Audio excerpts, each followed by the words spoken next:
Hello friends, मैं विद्या मंदिर classes से रविनेश भैया आज लेकर आया हूँ आपके लिए जेईई एडवांस 2024 के केमिस्ट्री के पेपर 1 की सॉल्यूशन। ठीक है, आई होप आप लोगों का एग्ज़ाम बहुत अच्छा हुआ होगा, क्योंकि केमिस्ट्री का पेपर 1 जो था, वैसे हम ओवरऑल एनालिसिस में पेपर के बाद आपको बताऊँगा, लेकिन जो मैंने अब तक देखा पेपर, वो पेपर मॉडरेट लेवल था, टफ तो नहीं था बिल्कुल। ठीक है, तो आई होप कि आपने पेपर बहुत अच्छे से सॉल्व करा होगा। तो हम स्टार्ट करते हैं सॉल्यूशन। तो देखो, ये था हमारा पहला क्वेश्चन। ठीक है बेटा, क्वेश्चन बोल रहा है a closed vessel contains 10 grams of an ideal gas X. ठीक है, एक क्लोज्ड वेसल क्या मतलब हो गया, सबसे पहले ही समझो। क्लोज्ड वेसल का मतलब हो गया कि वॉल्यूम हमारी फिक्स हो गई, उस कंटेनर की वॉल्यूम क्या है, फिक्स्ड है। इसका मतलब उस फिक्स कंटेनर में 10 ग्राम हमने गैस रखा है, गैस एक्स रखा है, जो कि टेम्परेचर कितने पे है जी, 300 केल्विन पे। टेम्परेचर है इसका 300 केल्विन। ठीक है, फिर बोला which exerts a pressure of 2 atm, इसका प्रेशर 2 atm है।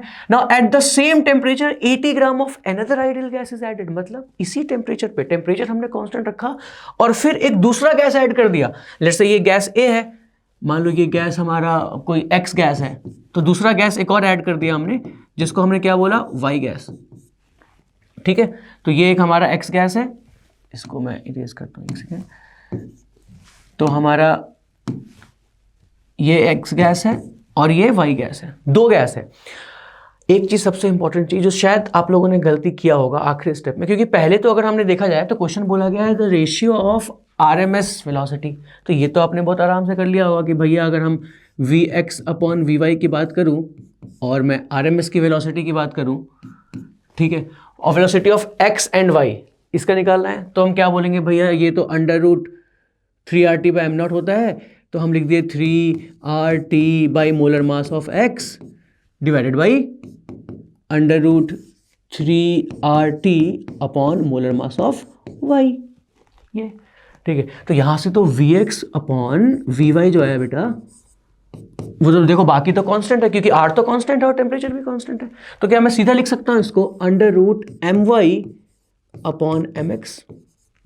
सो द पॉइंट बीइंग कि हमें अब My बाई Mx निकालना है। अब My बाई Mx क्या है, तो मोलर मास है। कैसे निकलेगा जी, बहुत आसानी से निकलेगा। कैसे जी, हमें पता है आइडियल गैस इक्वेशन होता है PV is equal to nRT, है ना। इसको मैं लिख सकता हूं P into V equals to N को क्या मैं लिख सकता हूं, गिवन मास, जो कि गिवन मास होगा, क्योंकि दोनों गैस का मास गिवन है, एक का 10 ग्राम और एक का 80 ग्राम, है ना। तो दैट इज गिवन मास, यानी कि given mass of x upon molar mass of x, तो ये तो मोल्स ऑफ x हो जाएगा इंटू R इंटू टी। ये सेम काम मैं y के लिए भी तो कर सकता हूं, है ना। अब यहां से अब तुम सोचो P और V की वैल्यू क्या होगी x के लिए। x के लिए प्रेशर कितना है, 2। ठीक है, तो क्या मैं इसको लिख सकता हूं 2 into V equals to given mass of x which is how much, 10 upon mx into RT। देखो, है ना। लेकिन बेटा ये हमारे पास x के लिए आया है, अब हमें y के लिए भी देखना है। सेम चीज y के लिए कर सकते हैं। y के लिए कैसे करेंगे, सेम चीज। ठीक है, y के लिए अगर हम देखें तो मैं लिखूंगा यहां पे PV equals to nRT। Same चीज कर रहा हूं मैं, ये सेम चीज कर रहा हूं, तो मैं यहां पे सीधा मैं लिख दूं, अगर प्रेशर की बात मैं करूं तो प्रेशर कितना होगा, इसी चीज की मैं बात कर रहा था कि ये इंपॉर्टेंट है, क्योंकि प्रेशर पहले 2 atm था, जब हमने ऐड करा तो प्रेशर कितना हो गया जी, 6 atm। देखो, इसका मतलब ये नहीं है कि वाई प्रेशर 6 atm एक्सर्ट कर रहा है, 2 atm तो एक्स ही कर गया था, तो 4 atm होगा प्रेशर किसका, वाई का। तो यहां पे 4 इंटू वी लिखना पड़ेगा। एक छोटी सी चीज जो जहां पे 1-2 स्टूडेंट से मेरी बात हुई, जो उन्होंने गलत किया वो यहीं पर कर दिया, उन्होंने 6 ले लिया सीधा, वो बस नहीं करना था हमें। बाकी n की बात करूं तो उसके बाद तो क्वेश्चन में कुछ नहीं है, 80 अपॉन My इंटू RT कर दिया हमने। ठीक है, और क्यों वॉल्यूम सेम क्यों रखा भैया हमने, क्योंकि वॉल्यूम मैंने पहले ही कहा था वॉल्यूम फिक्स है, एक कंटेनर है ना। अच्छा, अगर वॉल्यूम सेम है तो अब मैं क्या करूंगा बेटा, यहाँ पे मुझे क्या निकालना है, My बाई Mx।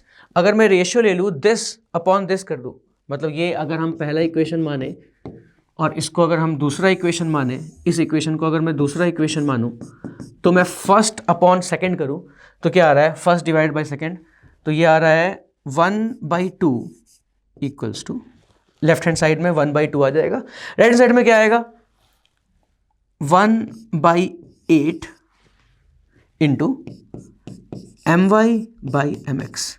देखो कितने आसानी से यहाँ से हमारा M Y by M X की वैल्यू आ गई। वो कितना आ गया जी? वो आ गया यहाँ से ये 4/1। देखो 8 को उधर भेज दो, बस 4/1 आ गया। अब एम वाई बाई एक्स 4/1 हो गया, तो यहाँ से V X by V Y अब तुम लिख सकते हो ना बेटा, V X by V Y 4/1 यानी कि 2:1। तो 2:1 यानी कि आंसर हमारा डी होना चाहिए था। ठीक है, समझ में आ रहा होगा। देखो कुछ भी नहीं था, ये तो 3RT/m0 तो हमें पता ही था, ये तो RMS की वेलोसिटी होती है, सबको पता है। मेरे हिसाब से जो मैंने दो तीन बच्चों से बात किया, उसमें उन्होंने यही बोला था कि भैया हमने जो गलत कर दिया अगर, तो वो यहीं पे किया कि 2 और 6 ले लिया, वो 2 और 4 लेना था बस, और इस क्वेश्चन में कुछ भी नहीं था। ठीक है, आई होप समझ में आ रहा होगा। तो ये पहला क्वेश्चन हो गया। सेकंड क्वेश्चन की हम बात करते हैं। सेकंड क्वेश्चन तो एक्चुअली स्ट्रेट फॉरवर्ड एनसीईआरटी का क्वेश्चन है बेटा। एनसीईआरटी जो पी ब्लॉक की है आपकी, उसमें नाइट्रोजन वाले ग्रुप में आप देखोगे तो बहुत ही सिंपल सा क्वेश्चन है एनसीईआरटी का।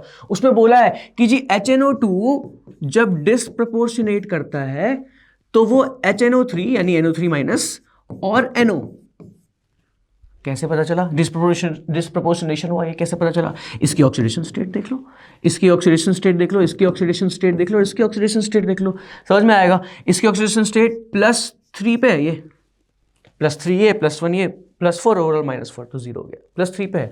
और यहाँ पे ये +5 पे है, और यहाँ पे ये +2 पे है। +3 से अगर मैं +5 जाऊंगा तो it has to be oxidation, isn't it? ये ऑक्सीडेशन तो होगा बेटा, लॉस ऑफ इलेक्ट्रॉन। +3 से +5 ऑक्सीडेशन नंबर बढ़ गया, +3 से +2 गए तो this is gain of electron, मतलब रिडक्शन, दिस इज रिडक्शन, है ना। तो ये ऑक्सीडेशन है, ये रिडक्शन है, डिस्प्रोपोर्शनेशन है। तो HNO3 NO3 माइनस और NO बनाना चाहिए, तो ये ऑप्शन दिख रहा है, क्योंकि NO और किसी में दिख नहीं रहा मुझे, केवल NO। ठीक है, बाकी ये चार्जेस हैं इन पे, NO3 माइनस है, आपको पता नहीं बोर्ड पे कितना विजिबल है, क्योंकि बहुत इसकी थोड़ी ब्राइटनेस कम है, बट जो भी आप ये यहाँ पे जो है ये HNO3 माइनस है एक्चुअली, ध्यान रहे, ये HNO3 प्लस है, क्वेश्चन में गिवन है ये। ठीक है ना, ऑप्शन में। ठीक है, तो ये वाली वैल्यू हो जाएगी, यानी ऑप्शन क्या हो जाएगा? ए आंसर हो जाएगा हमारा। ठीक है बेटा, क्वेश्चन नंबर 2 का आंसर ए। ओके, आगे बढ़ते हैं। ये बायोमोलिक्यूल्स का क्वेश्चन आ गया, और जैसे कि पहला क्वेश्चन भी हमने देखा था वो स्टेट्स ऑफ मैटर का था। इनफैक्ट स्टेट्स ऑफ मैटर तो मेंस में था नहीं, बट एडवांस में आया। उसी तरीके से वैसे बायोमोलिक्यूल्स तो हमारा इंपॉर्टेंट चैप्टर है, बहुत ही इंपॉर्टेंट चैप्टर है ये। ठीक है, बट ये क्वेश्चन बहुत ही आसान है। हमने हमेशा से बोलते थे कि बायोमोलिक्यूल्स में बेटा वो एसेंशियल नॉन एसेंशियल प्रोटीन याद कर लो। ठीक है, उस पर क्वेश्चन आ चुके हैं पहले, अगर IIT क्वेश्चन आप देखो तो उस पर क्वेश्चन आए थे, लेकिन इस बार क्वेश्चन बहुत ज़्यादा आसान कर दिया इन्होंने। कैसे मैं बोल रहा हूँ आसान कर दिया? एक तो पहले देखो नाम दे दिया इन्होंने बोल दिया फिनाइल एलानीन मिथाइल एस्टर। ठीक है, तो जो एस्टर ग्रुप होगा उसके पास फिनाइल एलानीन लगा होगा, और एक ग्रुप क्या होगा? एस्पार्टिक एसिड का होगा। तो एस्पार्टिक एसिड भी दे दिया हमें बनाकर, और फिनाइल एलानीन भी दे दिया बनाकर, ये सोचो। ठीक है, तो अब यानी कि एक तो आपको हमें पता है ना बेटा कि जब हम कोई भी एमिनो एसिड देखते हैं तो हम ऐसा देखते हैं कि जी कार्बन है हमारे पास, ठीक है, और एक उस पर H लगा होना चाहिए, एक उस पर NH2 लगा होना चाहिए, और एक उस पर COOH लगा होना चाहिए, और एक उस पर कोई भी ग्रुप, वेरिएबल कोई ग्रुप लगा होना चाहिए, है ना। हमने यहां पे कहा है डाइपेप्टाइड, यानी कि ये दो चीजें होंगी, COOH NH2H, और ये यानी कि 2 प्रोटीन के यूनिट्स, एमिनो एसिड का 2 यूनिट, सॉरी प्रोटीन तो नहीं बोलना चाहिए, एमिनो एसिड के 2 यूनिट मिलके हमारे पास एक डाइपेप्टाइड बना रहा है। ठीक है, तो जब मिलके बना रहा है तो बॉन्डिंग कौन सी होती है याद है? ये हमने पढ़ा था कि जी कार्बन पे, अगर एक कार्बन पे COOH है और एक पे NH2 है, यहाँ H है और यहाँ पे कोई रैंडम ग्रुप जो लगेगा, और दूसरे वाले को भी मैं बना रहा हूँ C के साथ, मान लो यहाँ पे H लगा दिया, यहाँ पे कोई रैंडम ग्रुप, और यहाँ पे COOH। ठीक है, ओके, एक सेकेंड, हाँ COOH। ठीक है, अब यहाँ पे हमने डाल दिया NH2, यानी हमने कहा था कि यहाँ से H2 निकाल दो, तो है ना, यहाँ से एक H2 निकाल दो तो ये लिंकेज, पेप्टाइड लिंकेज बन जाएगी। तो यहाँ से CNH CO C NH2 H, एक ब्लैंक H, दूसरा ब्लैंक और COOH, ऐसा कुछ होना चाहिए। ठीक है, एक बार ऑप्शन में मैं चेक करता हूँ ऐसा कुछ बना है क्या कहीं पे। ठीक है, ऑफ कोर्स CO जो C डबल बॉन्ड ONH का बॉन्ड है कि यहाँ पे पेप्टाइड लिंकेज है, इसमें यहाँ पे पेप्टाइड लिंकेज है। ठीक है, इसमें यहाँ पे पेप्टाइड लिंकेज है, इसमें यहाँ पे पेप्टाइड लिंकेज है। ठीक है, मैं कैसे चेक करूँगा कौन सा ऑप्शन सही है। पहली चीज़ कि हमें ये देखना पड़ेगा कि हमारे पास फिनाइल एलेनिन और मिथाइल एस्टर है, तो जो ये जो ग्रुप है ना बेटा, यहाँ पे जो COOH लगा हुआ है, हमने इसको भी एस्टर बना दिया, इस ग्रुप को भी हमने एस्टर बना दिया, और जहाँ पे एस्टर बनाया है ना उसी पे हमने फिनाइल एलेनिन को डाला है। देखो तो एस्टर कहाँ कहाँ है, जैसे इसमें देखो, इसमें एस्टर है ये, और इसमें साथ में फिनाइल एनालिन है, ये ऑप्शन सही लग रहा है मुझे। ठीक है, इसमें देखो ये एस्टर है, इसमें भी फिनाइल एनालिन है, ये भी सही लग रहा है। इसमें तो एस्टर यहाँ है, ये वाली चीज़ एस्टर है, बट इसमें फिनाइल एनालिन नहीं है। मुझे पता है ये ऑप्शन तो नहीं हो सकता है आंसर में। इसमें देखे एस्टर और एसिड एक साथ, ये भी नहीं हो सकता। मैंने कहा था एस्टर के साथ फिनाइल एलानिन होनी चाहिए, जो जल्दी तरीका देखने का।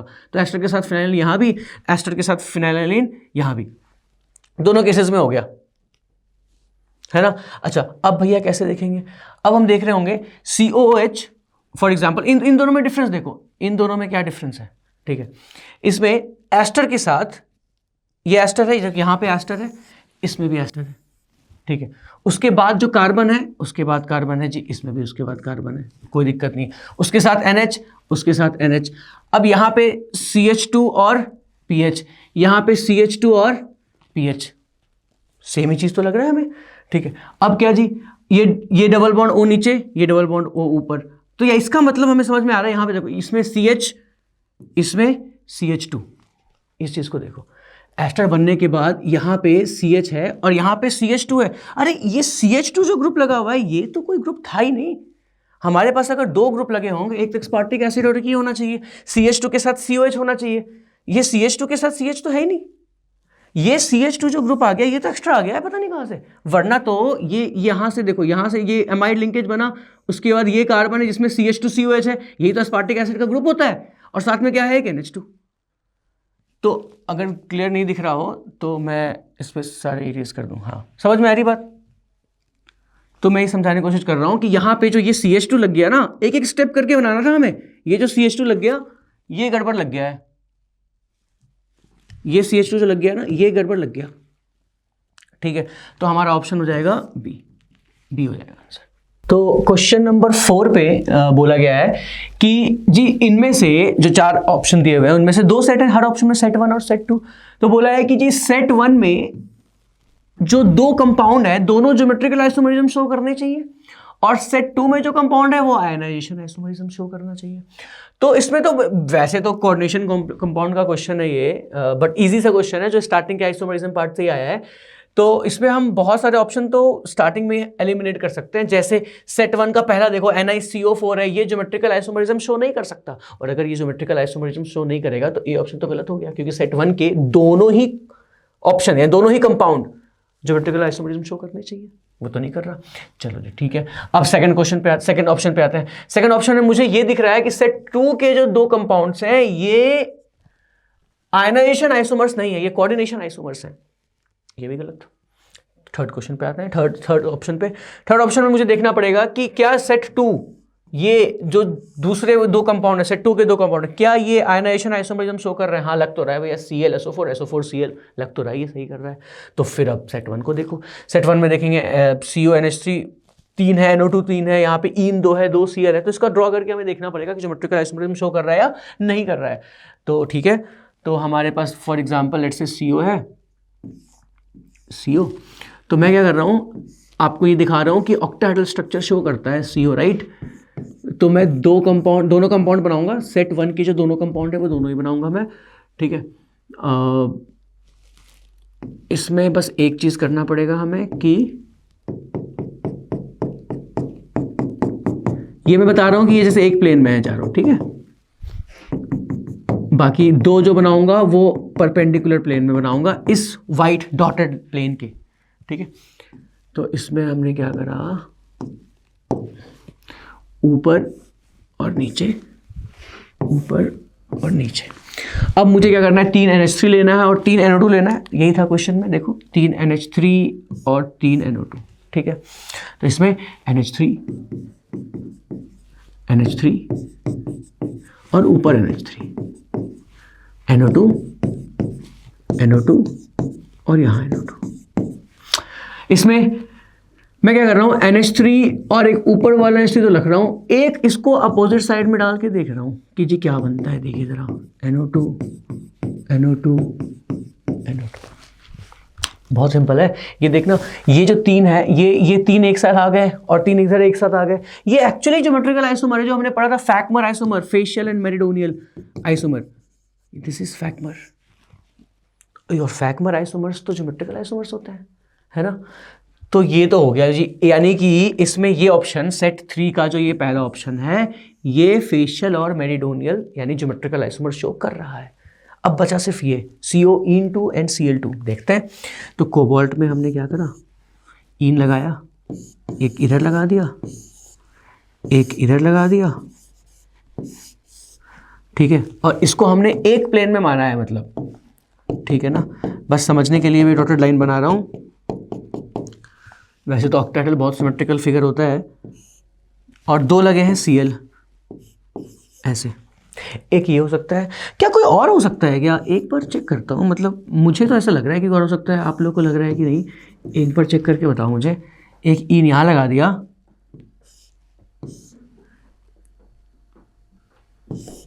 एक इन हमने यहाँ लगा दिया, Cl यहाँ, Cl यहाँ, ऐसे, ठीक है। तो भैया क्या ये है ऐसा कुछ? ये क्या सेम हो गया या अलग हो गया? एक बार चेक करके बताना भैया। Cl opposite side, Cl opposite, लग तो भैया सेम ही रहा है। अरे सेम लग रहा है, तो देखो कुछ और कर सकते हैं क्या? क्या मैं Cl को अपोजिट साइड ना करके, क्या मैं Cl को एक साइड कर सकता हूं? इस बात को समझो। या तो मैं इसी से कर सकता हूं, यहां से इसको हटा दूं, इसको हटाता हूं मैं। अच्छा, मैं ये कोशिश कर रहा हूं जानने को आपसे कि क्या मैं Cl को एक साइड ही कर दूं, दोनों एक साइड, यानी कि 180 डिग्री पे ना रहे। तो ठीक है भैया, यहां Cl कर दिया, सॉरी,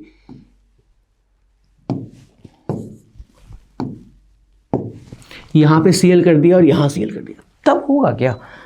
शायद हो तो जाए भैया। देखो, एक यहां पे इन आ जाए और एक ऊपर भी तो होगा, तो यहां पे इन आ जाए। नहीं, ये भी तो हो सकता है यार। देखो, ये कंप्लीटली ट्रांस टाइप का स्ट्रक्चर है, ये सॉर्ट ऑफ सिस बोल सकते हो। तो ये ज्योमेट्रिकल आइसोमर तो है, पक्की बात है, ये ज्योमेट्रिकल आइसोमर है, इसको तो कोई नहीं गलत कर सकता। तो ये ठीक है, यानी कि सेट 1 के दोनों ही ज्योमेट्रिकल आइसोमरिज्म शो कर रहे हैं, और सेट 2 के दोनों आयोनाइजेशन आइसोमर शो कर ही रहे थे। तो बस बढ़िया है, सी तो मुझे सही लग रहा। ठीक है, ऑप्शन सी। अच्छा, क्वेश्चन नंबर 4 समझ में आ गया, बिल्कुल अच्छे से मैंने डायग्राम बना दिया है, एक बार चेक कर लेना। ओके, क्वेश्चन नंबर 5 देखो, ये तो बहुत ही सिंपल क्वेश्चन है, मतलब थ्योरेटिकल क्वेश्चन आ गया ये एटॉमिक स्ट्रक्चर का। बताओ, बोल रहा है जी uncertainty rules out the existence of definite path of electrons. हाँ, अनसर्टेनिटी रूल से ही तो बाकी आगे हमें पता चला था कि वेव पाथ में एग्जिस्ट करता है, एक 3 डायमेंशनल रीजन होता है जो ऑर्बिटल होती है, एक फिक्स्ड पाथ पे नहीं चल सकता इलेक्ट्रॉन, ये तो रूल आउट किया था। सही लग रहा है ये बिल्कुल, हाइजेनबर्ग का अनसर्टेनिटी जो प्रिंसिपल आया था। इसमें देखिए सेकंड में, the energy of an electron in 2s of an atom in lower than the energy of an electron that is infinitely far away from the nucleus। इसका क्या मतलब हो गया कि जी एनर्जी ऑफ एन इलेक्ट्रॉन जो कि 2s orbital में है, ठीक है, और क्या बोल रहा है, क्या उसकी एनर्जी लोअर होगी? किससे लोअर होगी? तो एनर्जी ऑफ द इलेक्ट्रॉन जो कि बहुत दूर है। अरे भाई, तो बात सही है, अगर कोई सेकंड ऑर्बिटल पे है, कोई थर्ड पे है, कोई फोर्थ पे है, ऐसे बढ़ता जाएगा, कोई इनफिनाइट पे चला गया तो उसकी एनर्जी तो बढ़ती जाएगी ना। तो सही लिखा है, यानी सेकंड ऑर्बिटल पे एनर्जी कम है, सेकंड 2s पे कम है, 3s पे ज़्यादा होगी, अगर 4s पे और ज़्यादा होगी, ऐसे करते करते इनफिनाइट पे और ज़्यादा होगी। तो ये तो सही लग रहा है बिल्कुल, ये तो पता नहीं क्यों ही पूछते हैं ये सवाल, ये तो बहुत ही सिंपल स्टेटमेंट है। थर्ड स्टेटमेंट देखते हैं, according to Bohr's model the most electronegative energy value of an electron is given by n is equal to 1 which corresponds to the most stable orbit. भाई याद करो, बोर्ड मॉडल में जो सबसे नीचे था, एक्चुअली जो इनफिनाइट पे था ना, उसकी एनर्जी 0 होती थी और नीचे वाली की सबसे ज्यादा नेगेटिव होती थी। यही तो पढ़ा था बोर्स मॉडल, क्योंकि हमने हाईएस्ट एनर्जी को 0 ले लिया, तो नीचे आओगे तो एनर्जी निगेटिव ही आएगा। ये सिर्फ बताता है कि हाईएस्ट में हमने जीरो एज्यूम किया है, इसका कोई बहुत फिजिकल सिग्निफिकेंस नहीं है क्वांटिटेटिव टर्म में हम बोले तो बट हमें पता है कि अगर हाईएस्ट एनर्जी भी जीरो ले लिया है तो जब नीचे आते जाएंगे तो एनर्जी तो और कम होगा। अब जीरो से कम कहाँ जाओगे, निगेटिव पे जाओगे, है ना। तो नीचे में जो एनर्जी होगी उसकी सबसे ज़्यादा निगेटिव होगी। डिपेंड करता है किसका है, हाइड्रोजन का है, हीलियम का है। -13.6 Z² करके हमने एनर्जी निकाला था, वो तो हम कर ही सकते हैं, बट सबसे नेगेटिव होगा ये तो पता है, क्योंकि इन्फिनिटी पे एनर्जी जीरो है, नीचे आएंगे तो एनर्जी कमी तो होगी, है ना। और n=1 पे सबसे स्टेबल होगा, ये बात भी सही है, सबसे नीचे ग्राउंड स्टेट पे है, तो ये भी सही है। तीन ऑप्शन सही होंगे। चलो देखते हैं। According to Bohr's model the magnitude of velocity of electron increases with increase in value of n। तो वेलोसिटी का फॉर्मूला लिख लो ना, डायरेक्टली प्रोपोर्शनल टू z/n होता है। अब तो ये दिख ही रहा होगा भाई, वेलोसिटी अगर इन्वर्सली प्रोपोर्शनल हो गया n के तो n बढ़ेगा तो v कम होगा। क्या बोला है, velocity increases with increase in n, ये तो गलत हो गया ना। n बढ़ेगा तो वेलोसिटी तो कम होगी ना बेटा, तो ये गलत हो गया। तो आंसर होना चाहिए A, B एंड C। ठीक है, आते हैं नेक्स्ट क्वेश्चन पे। Question number 6, reaction of isopropyl benzene with O2 followed by the treatment of H3O plus forms phenol. ये तो फिनॉल की प्रिपरेशन थी एक्चुअली बेटा। फिनॉल की प्रिपरेशन में याद करो, ये हम क्लास में पढ़ते थे, जो हमारी क्लासेस पढ़े होंगे यहाँ पे VMC में, उन सबको पता होगा कि ये तो हमने क्लास में पढ़ा था कि इसके साथ हमने क्या डाला जी, देखो O2 और H3O प्लस, O2 के साथ H3O प्लस डाला। तो ये प्रिपरेशन ये हम इनफैक्ट क्लास में 2 बार ही पढ़ते हैं। एक बार हम इसको पढ़ते हैं प्रिपरेशन ऑफ फिनॉल्स में, क्योंकि फिनॉल बनता है, और साथ में हम इसको पढ़ते हैं प्रिपरेशन ऑफ एसीटोन में, क्योंकि एसीटोन की प्रिपरेशन भी हमने पढ़ा था एल्डिहाइड कीटोन्स में। तो ये तो आ गया, और हमें बोला है कि एक तो फिनॉल बना है और एक दूसरा बना है बाय प्रोडक्ट P, तो ये P है तुम्हारा acetone, this acetone is P। अच्छा, अब reaction of P with 3 equivalents of Cl2 gives Q। अच्छा, तो P की रिएक्शन कराते हैं जी, CH3 के साथ COCH3, इसमें हमने Cl2 के 3 इक्विवेलेंट डाले हैं, 3 बार Cl का अटैक कराना है, तो ये बनेगा CH3 C double bond O CCl3। तो बहुत सिंपल सा क्वेश्चन है। अच्छा, तो और ये Q है तुम्हारा, अरे तो Q बना लिया हमने, क्या दिक्कत है ना। क्या आगे बढ़ते हैं। Treatment of Q with CaOH whole twice produces compound R and calcium salt S। अच्छा, CaOH होल ट्वाइस के साथ कराना है हमें CH3COCCl3 का रिएक्शन CaOH होल ट्वाइस। पर देखते हैं बना क्या बोला इन्होंने कहा है कि जो Q के साथ रिएक्शन कराया तो produce R and a calcium salt S। अच्छा, एक कैल्शियम का सॉल्ट बना है और एक R बना है, तो यहाँ से एक तो कंपाउंड बनेगा CHCl3 और एक बनेगा CH3COO minus whole twice Ca+2। अरे यही तो सॉल्ट है ना, ये बन गया। ये तो क्लोरोफॉर्म वाला रिएक्शन था, आयोडोफॉर्म में पढ़ा था हमने, NaOH डालते थे, यहाँ पे COH होल ट्वाइस डालते और कुछ नहीं, है ना। आयोडोफॉर्म, ब्रोमोफॉर्म, क्लोरोफॉर्म सब बनाया था इससे। अच्छा, तो produce compound R and salt S, तो ये कंपाउंड R है और ये सॉल्ट जो है वो S है। ठीक है जी, चलो सब, यानी P, Q, R सब निकाल लिया हमने, तो देखो P, Q, R, S सारे निकाल लिए। अब देखो, reaction of P with R in the presence of KOH followed by acidification gives this. ठीक है, रिएक्शन को P और R को रिएक्शन कराना है इन प्रेजेंस ऑफ KOH और फिर एसिडिफिकेशन करनी है। P और R, तो P ये रहा, R ये रहा, रिएक्शन कराते हैं एक बार। CH3 COCH3 प्लस CHCl3 और OH माइनस है KOH से। अरे ये तो OH माइनस बेसिक है, ये H+ निकालेगा, ये एसिडिक हाइड्रोजन है यहाँ पे, ये इस पे अटैक कर देगा और C- बनाएगा, और वो C- फिर से किस पे अटैक करेगा, इस पे, जो कीटोन का ग्रुप है हमारे पास। तो हमारे पास क्या बन जाएगा यहाँ से, तो यहाँ से इसका मतलब ये अगर C- बन के फिर इस पे अटैक करेगा तो ये बनेगा CH3 CH3 ऊपर चला जाएगा O- और यहाँ बन जाएगा CCl3। लेकिन क्योंकि इसकी एसिडिफिकेशन भी करी हमने बाद में, हमने इसकी एसिडिफिकेशन भी करी है, तो ये O माइनस से OH बन जाएगा। तो एसिडिफिकेशन डालोगे, H प्लस डालोगे तो ये C के साथ OH बन जाएगा। बाकी तो ठीक है, ये Me ग्रुप होगा, Me ग्रुप होगा और ये CCl3 ग्रुप होगा। तो ये ऑप्शन तो सही लग रहा है, फिर ए ऑप्शन तो करेक्ट लग रहा है बिल्कुल। अच्छा, तो भैया फिर नेक्स्ट ऑप्शन देखते हैं। Reaction of R with O2 in presence of light gives phosphine gas.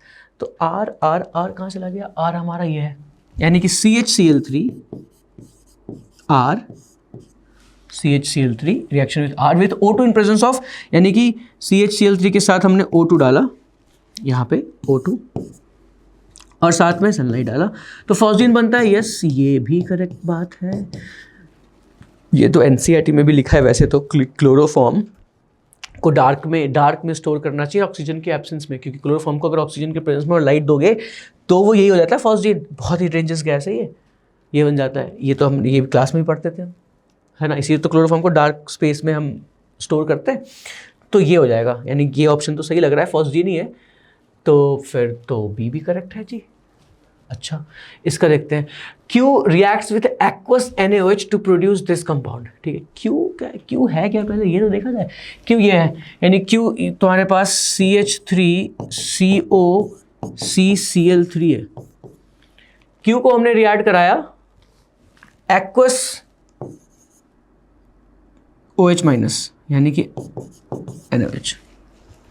ठीक है, तो उनका कहने का मतलब है कि जी CH3, अब एक्वस KOH अगर आएगा भी तो वो तो इसको निकाल देगा ना पहले, है ना, और यहाँ पे CH3CO माइनस बन जाएगा। ये तो यार अजीब सी है, C के साथ 3 Cl है, एक्वस KOH। अगर कंफ्यूजन भी होगा तुम्हें तो भैया Cl को क्या OH रिप्लेस कर पाएगा? अगर तुमने ये भी माना, वैसे तो इस केस में नहीं कर रहा है, बट अगर तुमने वो भी माना है तो भी तो ये तो नहीं बन रहा है यार। CCl3 तो वैसे ही नहीं रहने वाला साथ में, ये तो CH3CO माइनस बन जाएगा वैसे। ठीक है, ये तो गलत है, ये ऑप्शन तो गलत है। आखिरी ऑप्शन देखते हैं। S on heating gives P। S क्या था? S ये था। अच्छा, ये भी हमने क्लास में पढ़ा था, मैं बताऊँ कब, जब हम हाइड्रोकार्बन में पढ़ रहे थे। ठीक है, प्रिपरेशन ऑफ साइक्लोअल्केन में पढ़ा था कि जी बेरियम और कैल्शियम सॉल्ट जो होते हैं उसको हीट करने से BaO और CO2 निकलता है। ठीक है, कुछ साइक्लिक कंपाउंड बनता है। यहाँ साइक्लिक है नहीं बनेगा, लेकिन ये पढ़ा जरूर था हमने। ठीक है, ये आपके मॉड्यूल में भी गिवन है, अगर ध्यान से देखना तो बेरियम और कैल्शियम सॉल्ट की हीटिंग ये मॉड्यूल में गिवन है हमारे विद्यामंदिर की। तो अब यहाँ पे देखो, तो हमने क्या बोला, इसमें CH3CO माइनस Ca+2 ऐसे करके क्लास में बताया था मैंने, याद हो तो। ईजी है समझना। ये इसको जब तुम हीट करोगे तो CaO और CO2 और CO2 को हम निकाल देते हैं, तो भैया क्या बचा, देखे थे क्या बचा, CH3CO CH3, बताओ यही तो बचेगा बेटा। ये क्लास का क्वेश्चन है, बिल्कुल क्लास में कराया है। किसने गलती किया होगा ना तो बताता हूँ मैं उसको। ये क्लास का क्वेश्चन CO निकला और CO2 निकल गया। ठीक है, ये क्या बन गया, ये तो एसीटोन बन गया। एसीटोन तो कहीं बना हुआ था, एसीटोन ये रहा P। तो क्या S को हीट करने से P बनता है? हाँ बिल्कुल, S को हीट किया तो P बन गया। ये S था और ये P था। Answer should be A, B and D। Clear है? ओके, आगे बढ़ते हैं फिर क्वेश्चन नंबर 7। ठीक है, ये तो बहुत छोटा सा क्वेश्चन है, बहुत जल्दी हो जाएगा। The option in which at least 3 molecules follows octet rule. Check करते हैं कौन कौन से ऑक्टेट रूल फॉलो करते हैं। A में CO2 कर रहा है, बिल्कुल सही बात है। C2H4 कर रहा है, ठीक है। HCl करता है, NO नहीं करता, ऑड इलेक्ट्रॉन स्पीसीज है, तो ये तो नहीं करता, तो ए ऑप्शन करेक्ट है। ठीक है, उसके बाद देखते हैं इसमें कौन कौन सा करता है। HCl कर रहा होगा, H2SO4 नहीं कर रहा होगा, इसमें NO2 भी नहीं कर रहा होता है। ठीक है, तो इसमें कौन सा हो गया, 3 तो नहीं होंगे इसमें, तो ये तो गलत हो गया। इसमें BCl3 नहीं करता है जी, बिल्कुल। H2SO4 नहीं करता। H2SO4 में एक्चुअली ऑक्टेट एक्सपैंड करता है, तो इसलिए हम H2SO4 को नहीं ले रहे हैं। ठीक है, डी ऑप्शन देखते हैं। CO2 करता है बिल्कुल, BCl3 नहीं करता, ओजोन करता है और C2H4 करता है, तो ये हो गया, यानी A और D। तो बहुत सिंपल सा क्वेश्चन था, मतलब ऑक्टेट देखना था बस, वही 8 इलेक्ट्रॉन वाले काम, है ना। ओके, तो ये समझ में आएगा क्वेश्चन 7 का आंसर A और D होगा। ठीक है। ओके, क्वेश्चन नंबर 8 पे आते हैं। Consider the following volume temperature graph, VT graph दे रखा है। जनरली हम पीवी ग्राफ से यूज टू होते हैं वैसे क्लासेस में, बट इसमें वीटी ग्राफ दे रखा है, टेंशन लेने की जरूरत नहीं, क्वेश्चन बहुत आसान है। बोला क्या, for the expansion of 5 moles of an ideal mono atomic gas, ठीक है। और क्या पूछा है जी, हमसे पूछा है total change in enthalpy, delta H की वैल्यू पूछी है। अब बताओ डेल्टा एच की वैल्यू क्या होगी जी, यहां से यहां तक, और कहां से कहां तक का पूछा, एक्स से वाई से जेड। तो एक्स से वाई अगर मैं देखूं तो इस चीज में एक्स से वाई में, मैं पेन चेंज करता हूं, उसमें ब्लैक है तो थोड़ा दिक्कत हो रही देखने में, ये एक्स से वाई इस फेज में जो डेल्टा एच की वैल्यू होगी वो तो जीरो होगी यार। क्यों भैया, क्यों बोल दिया आपने जीरो होगी? अरे क्योंकि टेम्परेचर कांस्टेंट है इसलिए जीरो होगी। तो हमें क्या निकालना है, इसका मतलब वाई से जेड निकालना है। All we need to do is to find between Y and Z, ये करना है बस। अच्छा, तो कैसे निकालेंगे? अरे कुछ नहीं यार, डेल्टा एच क्या होता है, इसमें इतना परेशान होने की बात ही नहीं है, N C P delta T, बस। अच्छा, इतना आसान है? हाँ इतना ही आसान था। एन क्या है, एन कितने मोल्स रखे हैं, 5। अच्छा तो भैया बताओ सीपी क्या है? अरे सीवी प्लस आर ही तो सीपी होता है, सीपी माइनस सीवी आर नहीं पढ़ा है? और सीवी तो पता है, बताओ क्वेश्चन भी दे रखा है, वैल्यू भी दे रखा है, सब कुछ ही दे रखा है। एग्जामिनर तो चाहता है बिल्कुल हाथ फैला के खड़ा है वो हमारे सामने कि भाई बस सॉल्व कर दे क्वेश्चन। सीपी हो जाएगा क्या, 20.3, 8.3 आर का वैल्यू भी दिया हुआ है तो 20.3 हो गया। तो हमने क्या बोला, सीपी यानी कि 20.3, और change in temperature, change temperature measure ही कर लोगे, यहाँ से यहाँ तक 80 हो गया तो ये 80 हो गया। इतना ही था सवाल, यानी कि क्या हो जाएगा 400 इंटू 20.3, तो ये हो जाएगा 2030 इंटू 4, तो ये हो जाएगा 8120।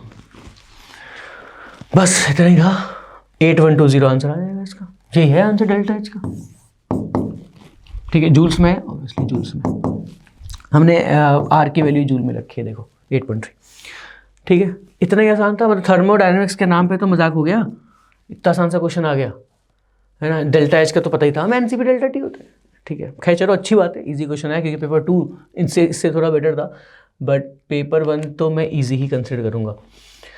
ओके, इसमें देखते हैं, इसमें रिएक्शन की मैकेनिज्म बतानी थी, है ना। बताओ ये क्वेश्चन तो बिल्कुल क्लास का क्वेश्चन है, ये तो हमारे मॉड्यूल में भी क्वेश्चन किए हुए नहीं है, ठीक है। बिल्कुल सिंपल एकदम NO2 वाले क्वेश्चन दिया हुआ है, अगर ध्यान से देखा हो मॉड्यूल तो, ठीक है। हम ये पढ़ते थे कि जी बताओ ये जो प्रपोज मैकेनिज्म है वो कंसिस्टेंट है कि नहीं, वहाँ ऑर्डर भी निकालते थे, याद आ रहा है?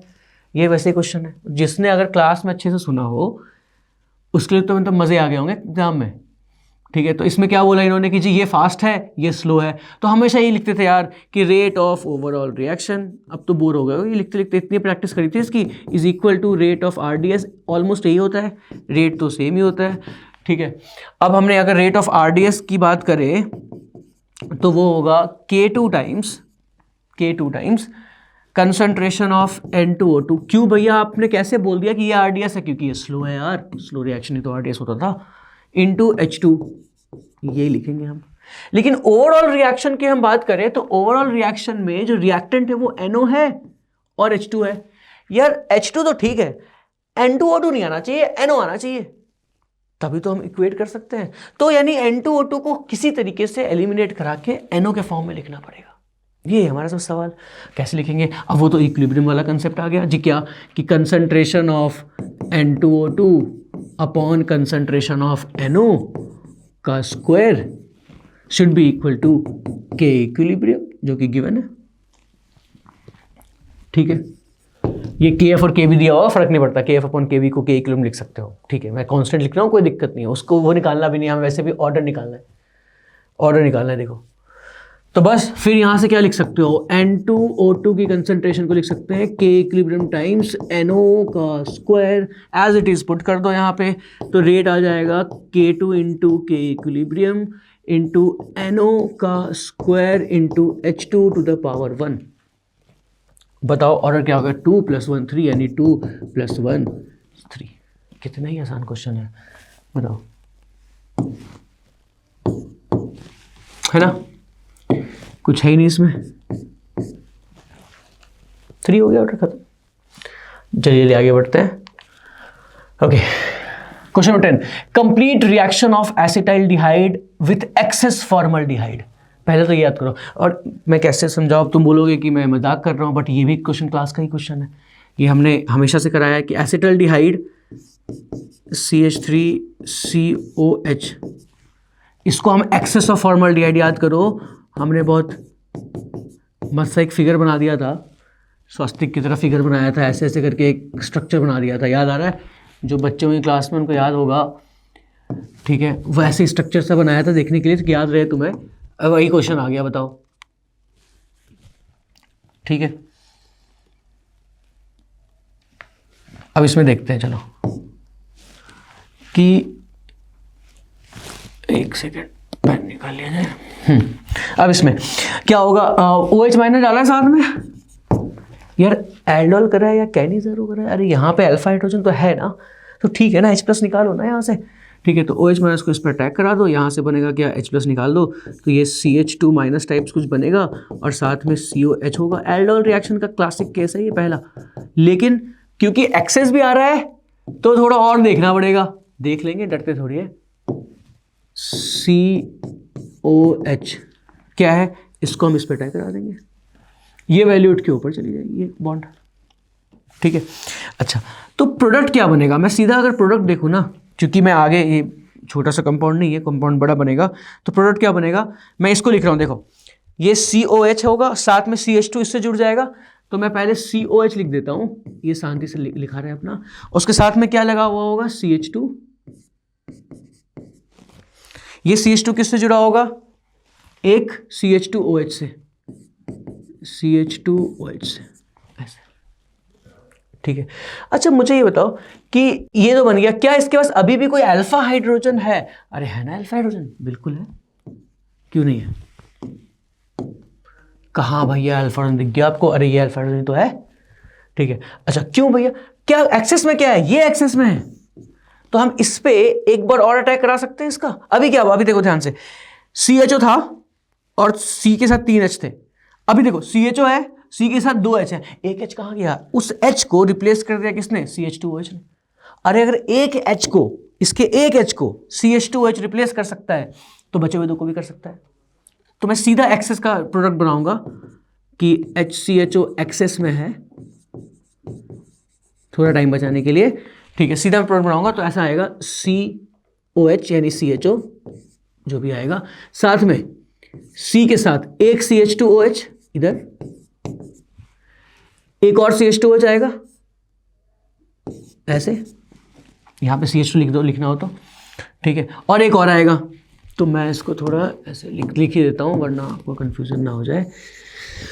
तो इसमें CH2OH, एक और CH2OH, ऐसे एग्जैक्टली क्लास में भी हमने यही करा था बेटा, ठीक है, ऐसी फिगर भी ऐसी बनाया था ना क्लास में। अब ये बन गया, अब इसके साथ में क्या करना था, साथ में हमें क्या करना था कि एक्सेस डाला है ना, ये भी और भी रिएक्शन चलेगा, क्यों, क्योंकि भैया अब देखो भैया अल्फा हाइड्रोजन तो बचा नहीं, अल्फा हाइड्रोजन नहीं बचा तो एल्डोल तो देगा नहीं, अरे एल्डोल रिएक्शन नहीं देगा ना दे, कैनिज़ारो तो हो सकता है, अब कैनिज़ारो भी तो पढ़ा था हमने, है ना। अब ये अगर फिर से HCHO से रिएक्ट करेगा तो क्या होगा, एक ऑक्सीडेशन और एक का रिडक्शन, कैनिज़ारो में तो ये होता है, तो इसकी ऑक्सीडेशन और इसका रिडक्शन होगा, तो ये भी CH2OH बन जाएगा, ठीक है। तो क्या बनेगा, देखो OH CH2C CH2, मुझे शायद दूसरे में बना देता हूँ मैं, यहाँ जगह कम पड़ गया, इसको मैं सीधा प्रोडक्ट बना रहा हूँ अगले पेज में, ठीक है। तो यहाँ बनेगा ये CH2OH CH2OH, ऐसे था नीचे, और उसके बाद नीचे से CH2OH एक और आएगा CH2OH, और यहाँ जो CHO था वो भी क्या बन जाएगा, CH2OH, पूरा ये कंपाउंड बन गया। साथ में क्या बनेगा, दूसरा कंपाउंड कौन सा था, ये था HCHO, ये तो ऑक्सीडाइज हो जाएगा, ये बन जाएगा HCOOH, ये बन जाएगा। अच्छा, तो ये दोनों प्रोडक्ट बन गए। आगे क्वेश्चन देखिए, तो बोल रहा है solution gives P and Q, ठीक है जी, पी एंड क्यू बोल रहा है compound P does not give tolerance test whereas Q on acidification gives positive tolerance test. अब देखो इसमें से कौन टॉलरेंस टेस्ट देगा, ये तो अल्कोहल ही है, ठीक है, ये देखो ये देता है टॉलरेंस टेस्ट, तो ये पी हो गया और ये क्यू हो गया, पी नहीं देता क्यू दे रहा हूं, तो वही चीज बताया है, क्यू ने टॉलरेंस टेस्ट दे दिया। फिर बोला है treatment of P with excess of cyclohexanone, फिर से एक्सेस है, फिर से ये साइक्लोहेक्सेनोन का एक्सेस है, और किसको ट्रीट किया है, पी को, अच्छा यानी इसको, एक्सेस ऑफ साइक्लोहेक्सेनोन, ठीक है, इसका मतलब इसको अब मैं ऐसे लिख रहा हूं, देखो सी के साथ CH2OH CH2OH, समझने के लिए तुम्हारे आसानी हो इसलिए मैं इस तरह का फिगर बना रहा हूं, CH2OH CH2OH। अब इससे बोला है एक्सेस ऑफ साइक्लोहेक्सेनोन, यानी कि ये,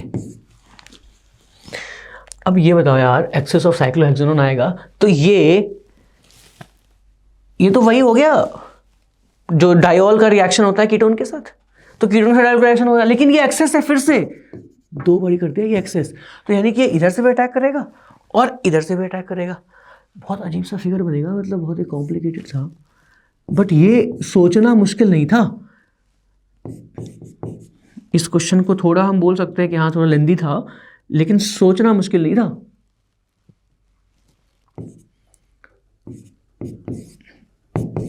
ऐसे ये इधर से CH2 आएगा, ये इधर भी CH2 आएगा, इधर भी ऑक्सीजन, इधर भी ऑक्सीजन,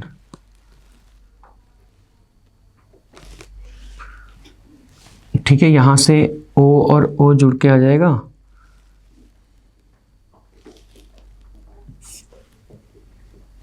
CH2, एक सेकेंड रुक जाओ,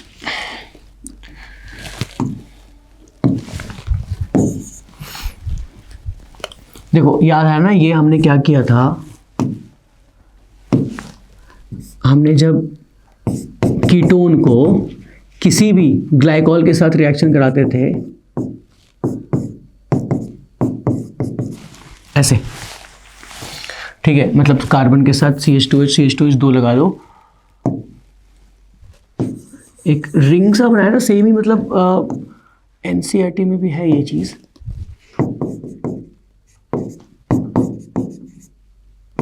ऐसे कुछ, ठीक है, तो हमने इसको एक रिंग सा बना दिया था और ऐसे किया था, देखो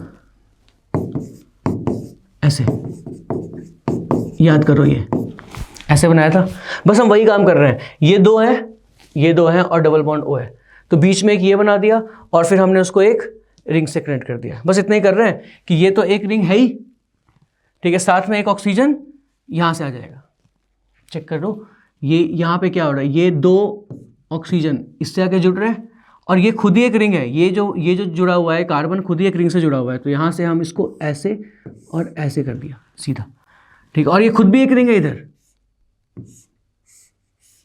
इस टाइप का कुछ, ठीक है, बीच में O और O आ जाएगा, ठीक है, सिमिलरली यहां भी होगा, ऐसे ऐसे ऐसे, ठीक है। अब इन्होंने बोला है, क्वेश्चन में क्या बोला है, पूछा क्या है जी कि CH2 के ग्रुप कितने हैं, यानी मिथाइलिन ग्रुप, और ऑक्सीजन कितना है, चलो देखते हैं, ऑक्सीजन तो 4 दिख ही रहे हैं, CH2 ग्रुप कितने हैं वो काउंट कर लेते हैं जी, 1 2 3 4 5, अगर 5 यहाँ है तो 5 यहाँ भी होगा, 1 2 3 4 5 10 11 12 13 14 हो गया CH2, और 4 क्या है ऑक्सीजन, तो यानी 14 + 4 क्या होगा आंसर 18। समझ में आ रही है बात, जो ये देखो ये एग्जांपल करते थे हम ऐसे, ये किया है हमने एग्जांपल, बस इस बार थोड़े डिफरेंट लेवल पे खेल रहे हैं एग्जामिनर कि ये सेम चीज, इसको अगर देखो, अगर सिर्फ इतना पार्ट होता, ये पार्ट नहीं होता, और सिर्फ इतना पार्ट इससे रिएक्ट करता तो हम कर लेते, अब भाई ये दोनों साइड करेंगे, ये कैसे पता चलेगा, अरे एक्सेस दिया हुआ इसलिए पता चलेगा, एक्सेस दे रखा है ये, ठीक है, इसलिए ये बन जाएगा, ओके, तो 18 हो जाएगा इसका आंसर। ऑलराइट, नेक्स्ट क्वेश्चन बोल रखा है जी ये जितने कंपाउंड दे रखे हैं इनमें से कौन सा आइसो इलेक्ट्रॉनिक है NiCO4 के साथ, चलो जी देखते हैं। तो एक छोटी सी इसमें लोगों को कन्फ्यूजन आ रही थी कि जी भाई सेंट्रल एटम का लेंगे कि टोटल लेंगे, तो टोटल ही लेना चाहिए वैसे, ओवरऑल तो टोटल इलेक्ट्रॉन कितने आ रहे हैं, हमें वही लेना चाहिए सिस्टम का। तो देखते हैं। तो अब इसमें क्या बोला जी, NiCO होल 4 में कितने होते हैं, पहले तो ये चेक करो NiCO होल 4 में कितना होता है। NiCO होल 4, Ni न्यूट्रल ही है क्योंकि CO पे चार्ज होता नहीं है, तो Ni का 28 है, 28 प्लस CO पे कितने इलेक्ट्रॉन होते हैं, 14 इलेक्ट्रॉन होते हैं, कार्बन पे 6 और ऑक्सीजन पे 8, ठीक है, तो 14 हो गए। तो 14 इंटू 4, 14 इंटू 4 इज 56, ठीक है, तो ये हो जाएगा 8 6 14 4 एंड 8 84, ठीक है, समझ में आ रही है ये बात। ओके, अब इसका देखते हैं फिर CrCO5 का। CrCO5 का अगर हम देखें, 5 थोड़ा गलत लिख गया, CrCO5 का अगर मैं देखूं, ठीक है, क्रोमियम को कितना दे रखा है, क्योंकि चार्ज तो इसमें भी नहीं है, चार्ज तो इनफैक्ट सारे CO है, बस एक में आ रहा है, क्रोमियम को 24 है, तो 24 प्लस CO यानी कि 14 इंटू 5 70 94, ठीक है। आगे देखते हैं CO 3 ही लगे इसमें। तो कॉपर के पास कितने हैं जी, कॉपर 29 है, तो 29 प्लस CO अगेन 14 इंटू 3 42, ठीक है, ये कितना हो रहा है 71, ठीक है। उसके बाद आगे देखते हैं, बस ऐसे ही बस लिखते जाना, ये तो मतलब मैकेनिकल सा क्वेश्चन हो गया, आसान सा। Mn का कितना जी 25 है, तो 25 लिख दो, प्लस CO कितना 14 होता है, तो 70, तो ये 95 हो गया, ठीक है। उसके बाद FeCO5, इसमें Fe का कितना है जी 26 प्लस 70, ठीक है, 96,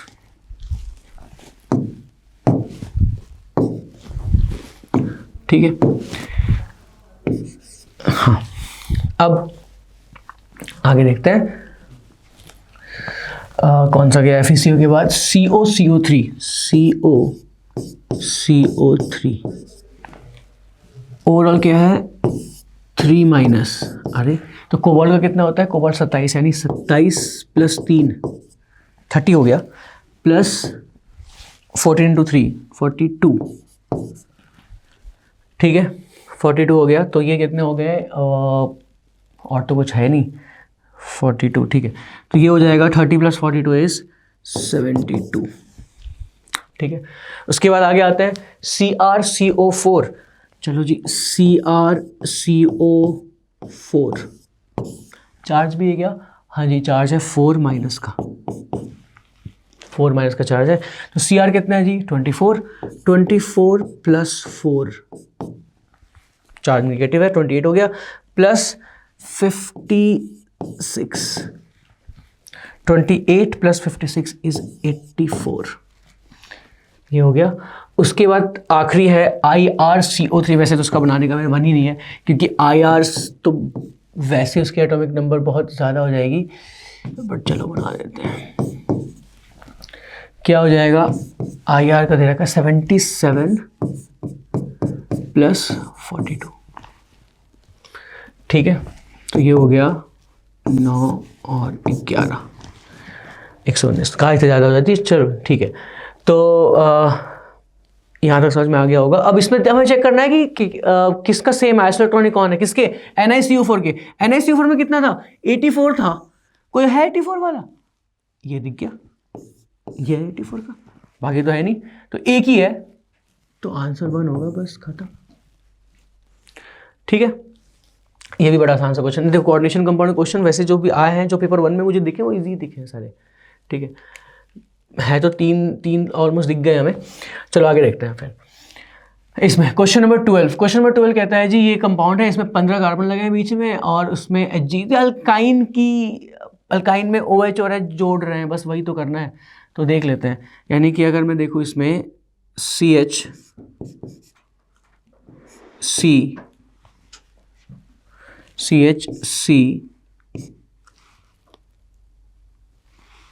ठीक है। सी के साथ H डायरेक्टली लगा हुआ है, रुक जाओ एक सेकेंड। सी के साथ H ट्रिपल बॉन्ड C, उसके बाद CH2 और ये 15 है, 15 CH2 लगे हैं एक चेन में, ठीक है। और फिर COOET, ये ठीक है। अब इसकी अगर हम Hg+2 और H3O+ डालें तो सबसे पहले OH लगाना होगा तुम्हें, ठीक है। और 2 बार OH लगाओगे तो डबल बॉन्ड O आ जाएगा, तो यहाँ पे और मार्कोनी का पोजीशन पे लगाना पड़ेगा, तो इस बीच में लगाएंगे हम। तो मैं लिखूंगा इसको HC यानी कि CH3 इनफैक्ट, तो ये आएगा CH3। देखो OH लगेगा इस पे, H लगेगा इस पे, 2 OH लगाओगे फिर H2 निकालोगे, यही करते हैं, या तो फिर एक OH लगा के वो टॉटोमराइज कर दो, तो डबल बॉन्ड यहाँ आ जाएगा, यहाँ पे H आ जाएगा, तो CH3 C double bond O, ठीक है,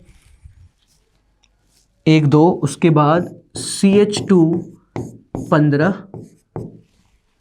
फिर COOET। बट बाद में हम जब हाइड्रोलिसिस कर रहे हैं तो ये COOH भी बन सकता है, एस्टर की हाइड्रोलिसिस कर सकते हो तुम, ठीक है।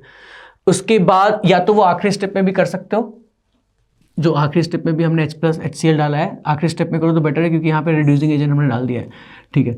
तो उसके बाद हमने यहाँ से, कि कुछ लोग बोलेंगे ना भाई H3O+ है तो आप यहाँ भी कर दो, ठीक है। तो रिडक्शन करने की कोशिश करिए, यानी कि इस चीज़ की रिडक्शन करोगे तुम, ठीक है। और इसकी रिडक्शन करेंगे तो मैं बनेगा CH3 CH2, यानी CH2 कितने हो जाएंगे, 16 हो जाएंगे, और साथ में COOH, इतना ही छोड़ूंगा मैं, ठीक है। उसके बाद क्या बोला है, तो ये P है जी, चलो ये हमने मान लिया कि P है हमारा, ठीक है। उसके बाद बोला कि excess of P glycerol reacts completely with excess of P in presence of acid catalyse. तो ये इसका रिएक्शन ग्लाइसरॉल के साथ करना है, ठीक है। फिर बोला है reaction of Q with excess of NaOH followed by treatment. उसके बाद सेकंड स्टेप है, पहले Q तो बनाए, तो ये P है, इसके साथ हमें ग्लाइसरॉल का रिएक्शन करना है, तो इसमें क्या करेंगे कि CH3 CH2 16 COOH के साथ रिएक्शन कराना है ग्लाइसरॉल का, CH2OH CH2OH CH2OH, ऐसे, ठीक है। इनका जब रिएक्शन कराओगे और ये एक्सेस में है, ठीक है, तो यहां से क्या लिखोगे CH2, ये OH यानी एसिड ग्रुप और ये अल्कोहल ग्रुप एस्टर बनाएगा यहां से, तो ये बनेगा CH2O C double bond O CH2 16 CH3, और ये चीज सेम होगा नीचे भी O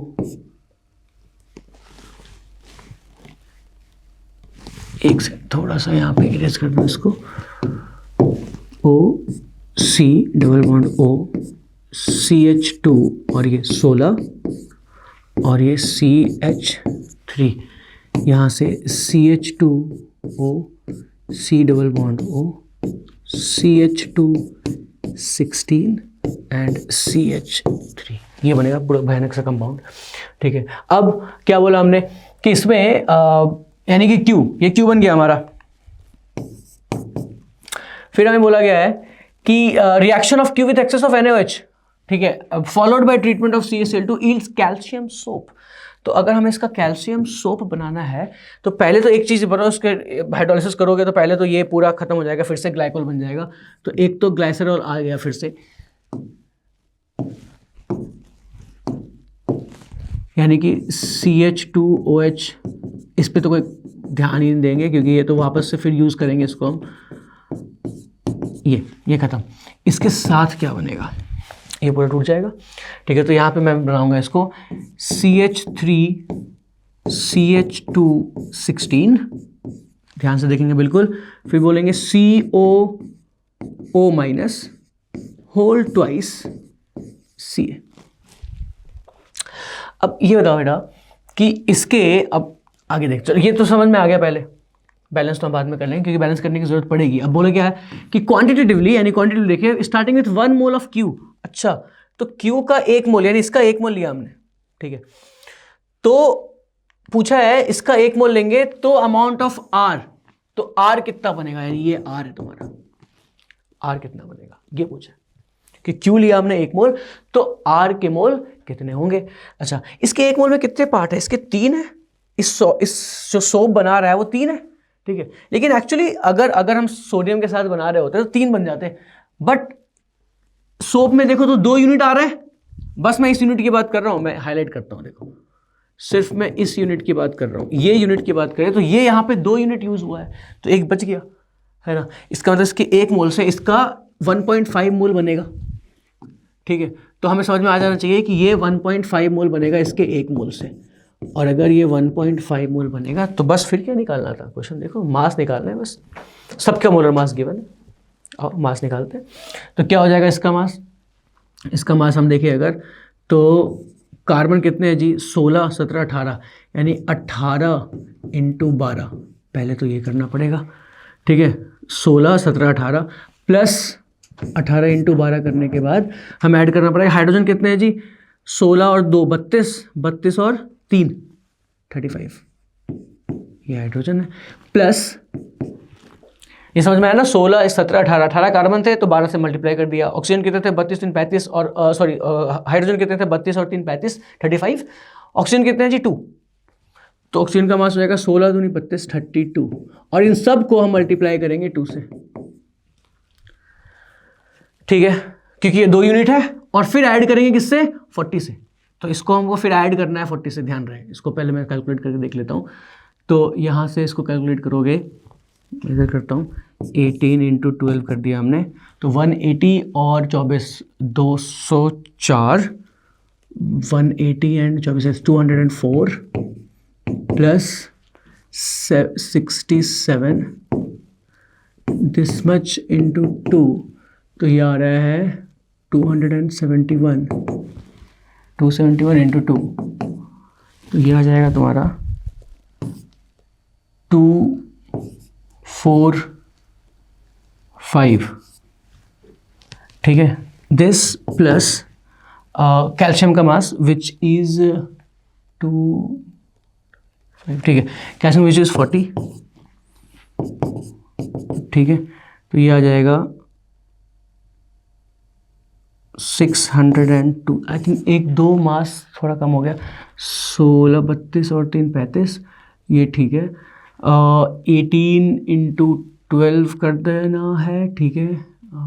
अच्छा ये 206 है, सॉरी एक सेकेंड हो गया यहाँ पे,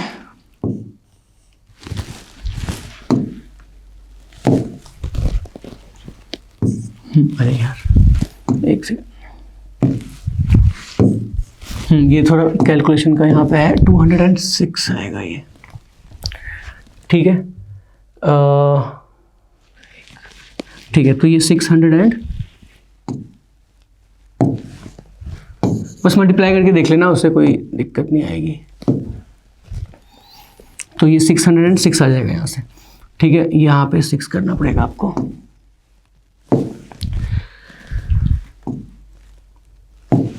ये इसको हम 6 करते हैं, ठीक है। कैलकुलेशन का पार्ट है, बस यहाँ से ध्यान रखना है, इसको कैलकुलेट करना है आपको, यहाँ से सॉल्व करके देख लेना। फिर इसमें क्या ऐड करना है, इसमें ऐड करना है 40 कैल्शियम का मास, ठीक है 606। अब इन्होंने पूछा है कि 3/2, तो हमें 3/2 से मल्टीप्लाई करना पड़ेगा, 606 इंटू 3/2, ठीक है, तो ये हो जाएगा 909, ठीक है, ओके, ठीक है। तो बस कैलकुलेशन का पार्ट है, उस चीज़ को देख लेना, बाकी सब सही है क्वेश्चन में, ठीक है। तो 909 आ जाएगा। बेसिकली हमें ध्यान रखना कि यहाँ पे क्या बना कि हमने जो सोप का पार्टिकल बनाया उससे जब हाइड्रोलिसिस करी तो फिर से ग्लाइसरॉल बन गया, और साथ में ये पूरा सोप बना, ठीक है। अब इस सोप का बस मोलर मास निकाला, और सबके मोलर मास की वैल्यू गिवन है, देख लो, तुम्हें बस वैल्यूज पुट करना है, ठीक है, ओके। तो ये कर लेना, फिर आगे बढ़ते हैं। ओके, तो क्वेश्चन नंबर 13 आया, बोल रखा है among the following complexes the total number of diamagnetic species. अच्छा, डाईमैग्नेटिक स्पेसीज मतलब हमें क्या देखना पड़ेगा कि सारे इलेक्ट्रॉन क्या पेयर्ड है या कुछ अनपेयर्ड भी है, देख लेते हैं। MnNH3 6 Mn+3, Mn की एटॉमिक नंबर भी दे रखी है, यानी S2D5 कॉन्फ़िगरेशन में +3 आ गया तो D4 हो गया, यानी कि Mn का हम देखें, Mn के लिए देखें, यानी कि पहले ऑप्शन में MnNH3 6 3+, इसका देखें तो क्या हो गया यहाँ पे D5 था, S2D5 था जिसमें +3 होगा तो D4 स्पेसी हो गया। 5 इलेक्ट्रॉन अगर हम देखें तो हमें फिल करना है, तो कैसे फिल करें जी? 4 इलेक्ट्रॉन है, 1 2 3 4, लेकिन क्योंकि हमें 6 NH3 डालने हैं तो D2 sp3 हो सकता है या sp3 D2 हो सकता है, तो चौथा एक पेयर हो जाएगा, बाकी ऐसे ही रहेंगे, एक ही पेयर होगा। ठीक है, NH3 स्ट्रॉन्ग फील्ड है, Mn+3 के सामने तो स्ट्रॉन्ग ही होता है, तो उसको हमने पेयर करा दिया। ठीक है, तो इसमें तो पैरामैग्नेटिक हो गया, इसमें 2 अनपेयर इलेक्ट्रॉन है, तो ये तो आंसर नहीं होगा, गलत। MnCl6, अरे MnCl6 को तो मैं वैसे ही एलिमिनेट कर सकता हूँ क्योंकि MnCl6 में भी Mn+3 पे ही है और इसमें पेयरिंग बिल्कुल नहीं होगी। क्यों नहीं होगी? क्योंकि वीक लिगेंड है, तो ये भी गलत हो गया। सिमिलरली FeF6 की कहानी भी हो गई। ठीक है, ये भी खत्म हो गया। ठीक है, कोबाल्ट का देखो, कोबाल्ट F6 या Fe का भी देखना देख लो, वैसे F6 3- है, ये क्लियरली दिख नहीं रहा, बट अगर मैं F6 3- बनाऊँ, यानी Fe+3 पे है, Fe+3 का मतलब हो गया S2D6 होता है, +3 का मतलब हो गया S2D, ये 3 आ गया D5। अब बताओ यार, D5 स्पेसी हो गया, कोई भी अगर D5 स्पेसी है तो उसमें सब कुछ पेयर तो हो नहीं सकता, तो वो तो इसलिए हमने इसको भी हटा दिया। ऑड स्पेसीज तो वैसे भी नहीं हो सकता था आंसर में। COF6, CO का क्या है 27, यानी कि S2D7, COF6 3- S2D7 CO का। अब इसमें क्या है जी, CO इज एट +3, अगर CO +3 पे है यानी कि D6 हो गया। अब D6 में तो हम देख सकते हैं क्या होगा, D6 में 1 2 3 4 5। ठीक है, इसमें हम देखते हैं कि पेयरिंग हो रहा है कि नहीं हो रहा है, 1 2 3 4 5, छठा तो हम ऐसे कर सकते हैं। ठीक है, और F6 है तो हम ठीक है sp3d2 हो सकता है, इसमें पेयरिंग हम नहीं कराएंगे। ठीक है, क्योंकि फ्लोरीन है तो स्ट्रॉन्ग है नहीं। अब FeNH3 6, उसका मैं यहीं पे लिख देता हूं, Fe+3 पे है, Fe+3 का क्या मतलब हो गया, यानी कि FeNH3 6 3+, स्पीसीज क्या हो गया, स्पीसीज हो गया ये S2D6, 3 इलेक्ट्रॉन निकाल दोगे तो ये भी D5 हो गया। मैं फिर से वही बात बोल रहा हूँ कि D5 स्पीसी में एक ना एक इलेक्ट्रॉन तो अनपेयर्ड रह ही जाएगा, और अगर रह जाएगा तो फिर वो पैरामैग्नेटिक हो, डायमैग्नेटिक नहीं हो सकता, तो ये भी नहीं हो सकता, ये भी नहीं हो सकता। इसका देखते हैं, CO इन, यानी CO इज एट +3, तो CO इन 3+,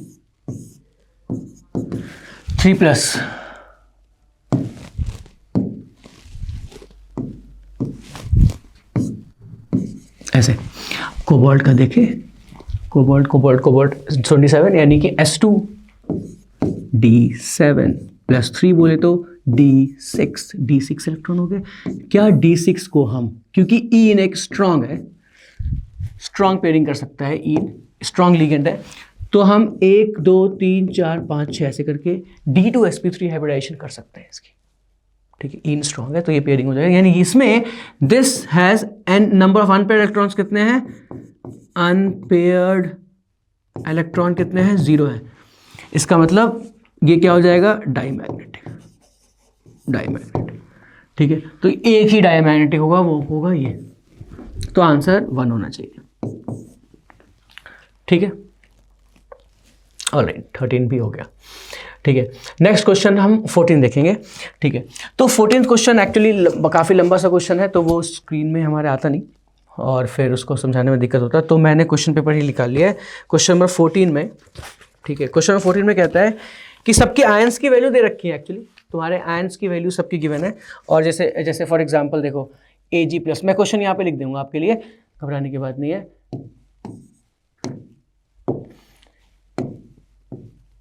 जैसे Ag+ की λ0 दे रखी है, ठीक है, वो है 6.2, सबकी λ0 की वैल्यू गिवन है, क्वेश्चन में, ठीक है। K plus 7.4, Na plus 5, H plus 35,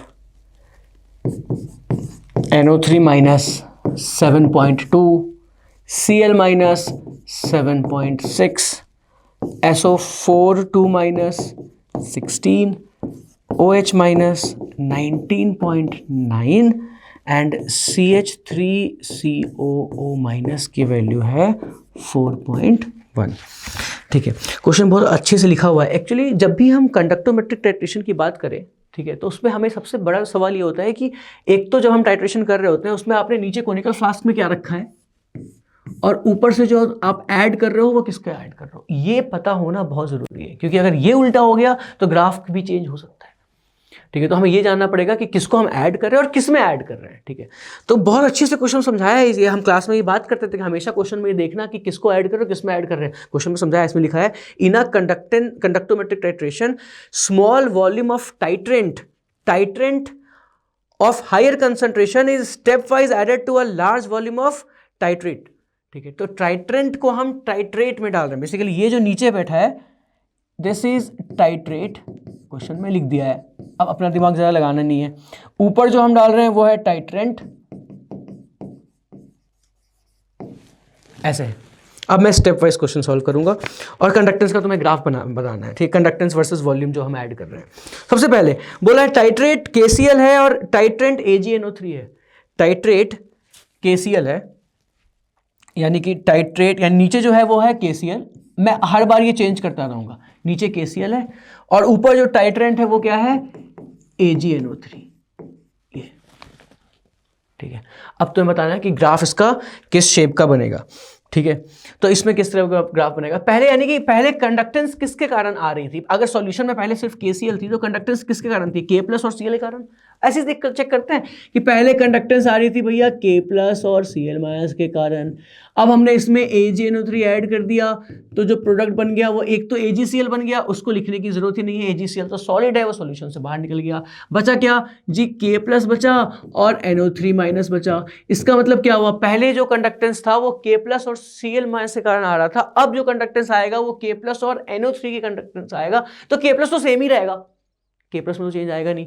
change क्या आएगा Cl माइनस और NO3 में, जिसकी कंडक्टेंस ज़्यादा है और जिसकी कम है बस वो चेक कर लो।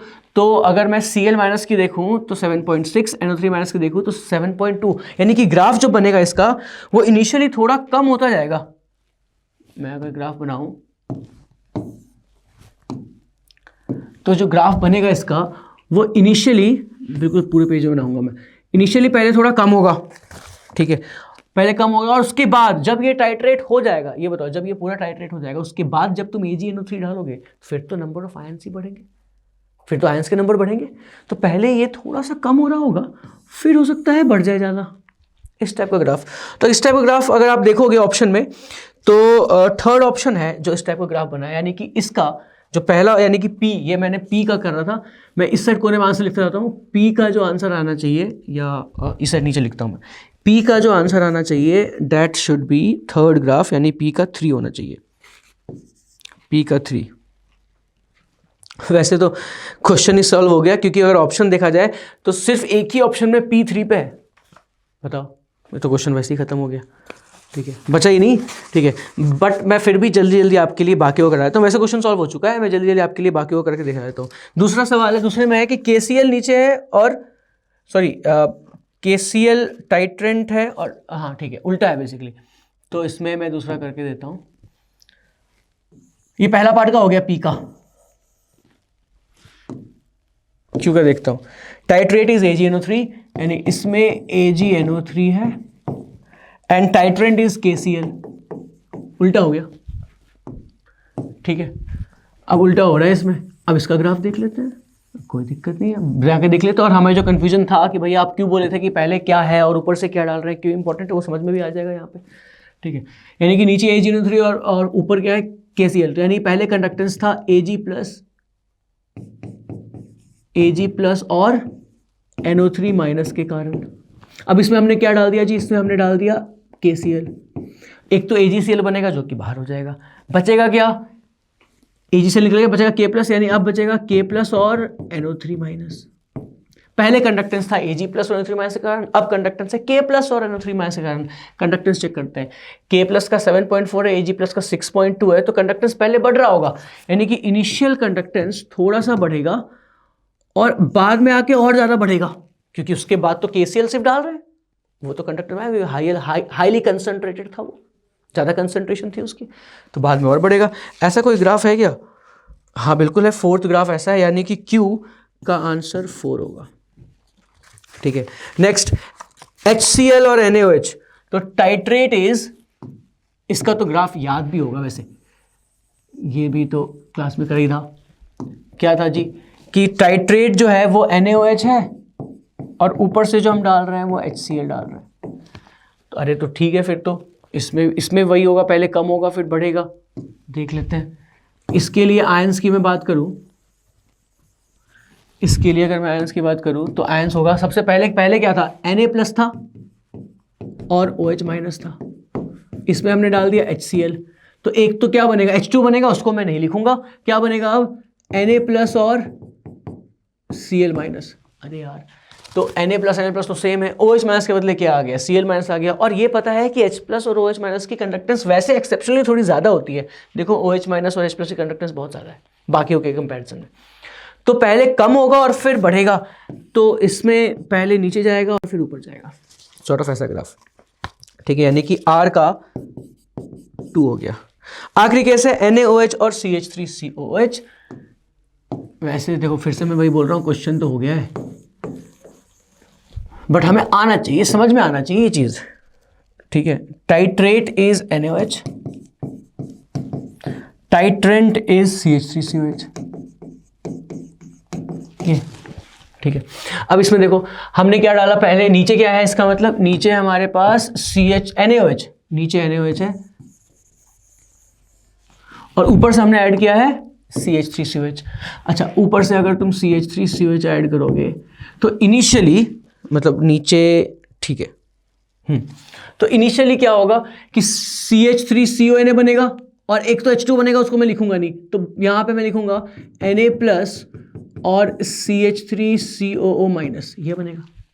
फिर से वही देखो ना, OH- के बाद CH3CO- है, वो तो कम होगा, बहुत ही रैपिडली कम होगा, इनफैक्ट OH के बदले में CH3CO- आ रहा है, OH कहाँ है, OH कहाँ है, OH कहाँ, OH ये है, CH3CO- कहाँ है, ये है, देखो कितना ही डिफरेंस है, तो पहले तो कम होगा, उसके बाद, पहले तो कम होगा, ये तो बात पक्की हो गई कि OH के बदले CH3CO- आयन आ रहा है, उसके बाद क्या होगा, तो पहले ग्राफ तो कम आएगा, उसके बाद बेटा जब तुम पूरा टाइट्रेशन के बाद फिर से CH3COH डालोगे ना, तो इस बार वो CH3COH पानी में जाके नहीं टूटेगा। दो रीजन है नहीं टूटने के, पहला कि CH3COH एक वीक एसिड है, इसलिए नहीं टूटता है, वो वैसे ही कम टूटता है।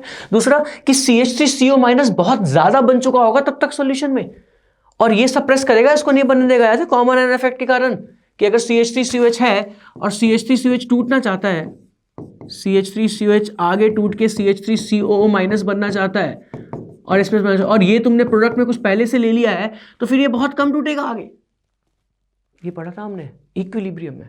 ठीक है, तो मैं नहीं मुझे लगता है कि CH3COH फिर बहुत ही कम टूटेगा, ऑलमोस्ट नेग्लिजिबली टूट रहा होगा, क्योंकि सप्रेशन ही इतनी ज़्यादा हो रही होगी, तो इसलिए उसके बाद की ग्राफ सीधी होगी।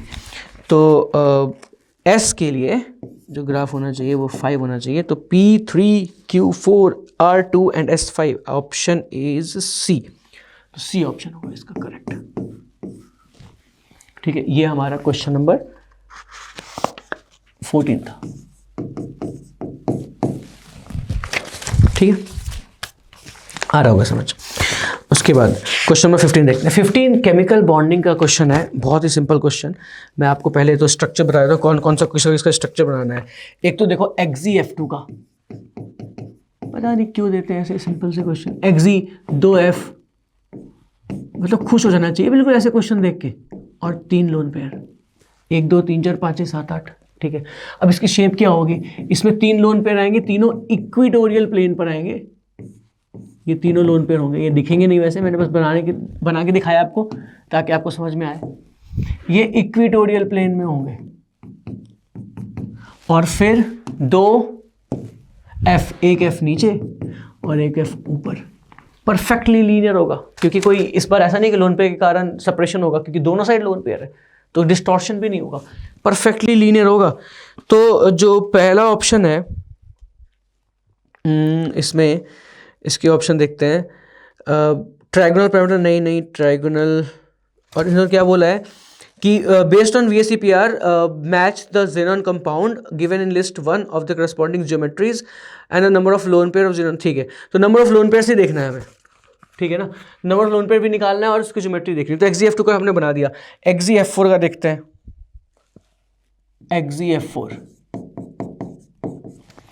XeF4 में क्या होगा, जेनन के साथ 4 फ्लोरीन। पहले तो हमेशा लुईस डॉट स्ट्रक्चर बनाना चाहिए, वैसे पहले हमेशा लुईस डॉट स्ट्रक्चर बनाना चाहिए और फिर हाइब्रिडाइजेशन के पास जाना चाहिए।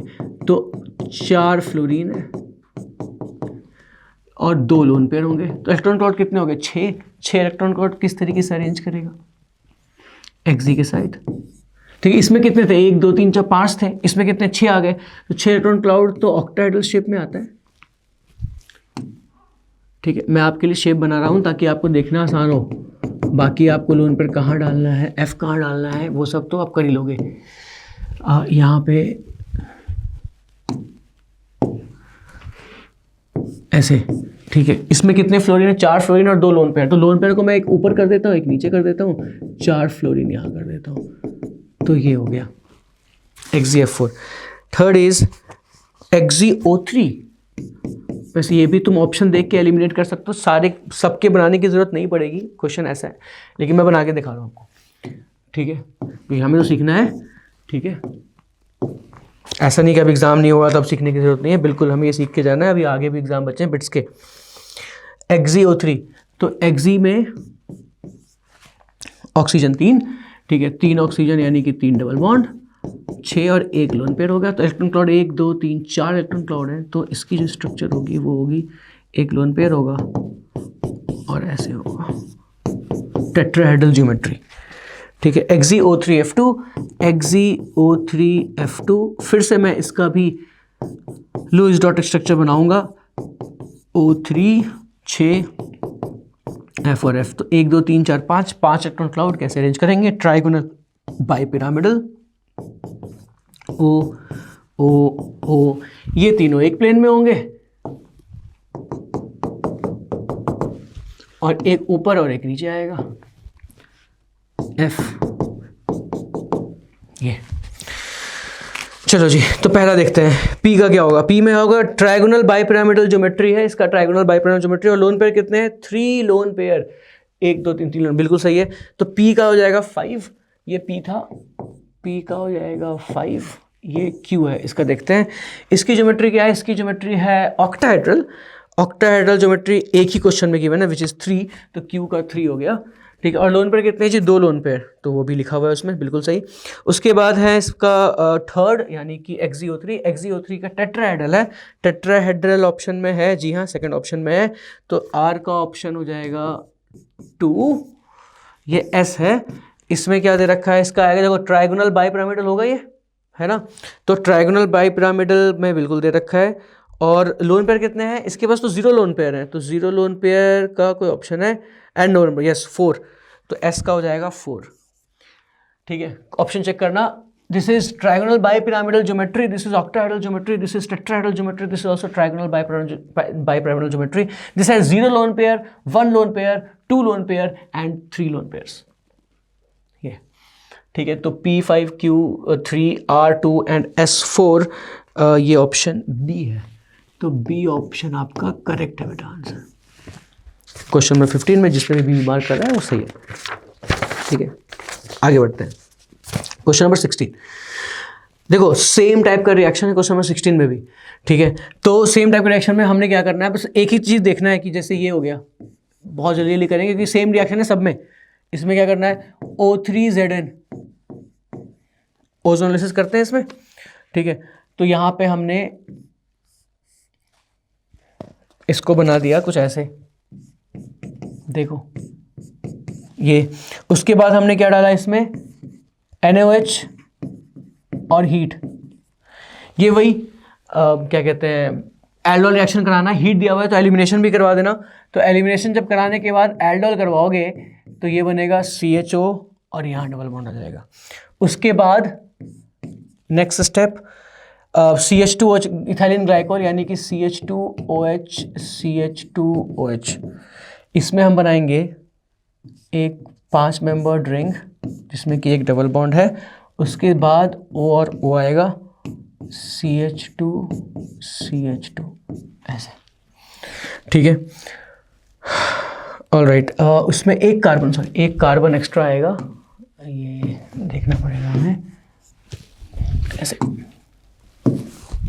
क्योंकि CH है ना, एक कार्बन एक्स्ट्रा आएगा और फिर ये बनेगा ऐसे, ठीक है। ये आ गया। उसके बाद हमने क्या करा इसमें, हाइड्रोबोरेशन डीबोरेशन, PH3H2O2 हाइड्रोबोरेशन डीबोरेशन, यानी कि इसमें एंटी मार्कोनिकोव करना है। एंटी मार्कोनिकोव करना है अगर, तो हम OH नीचे लगा देंगे,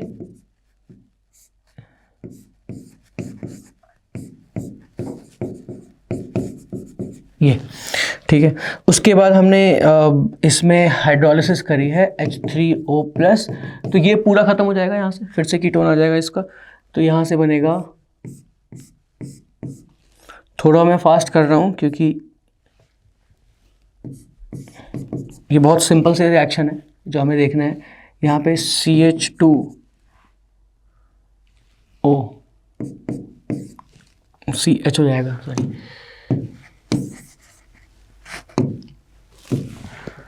ठीक है। यहाँ से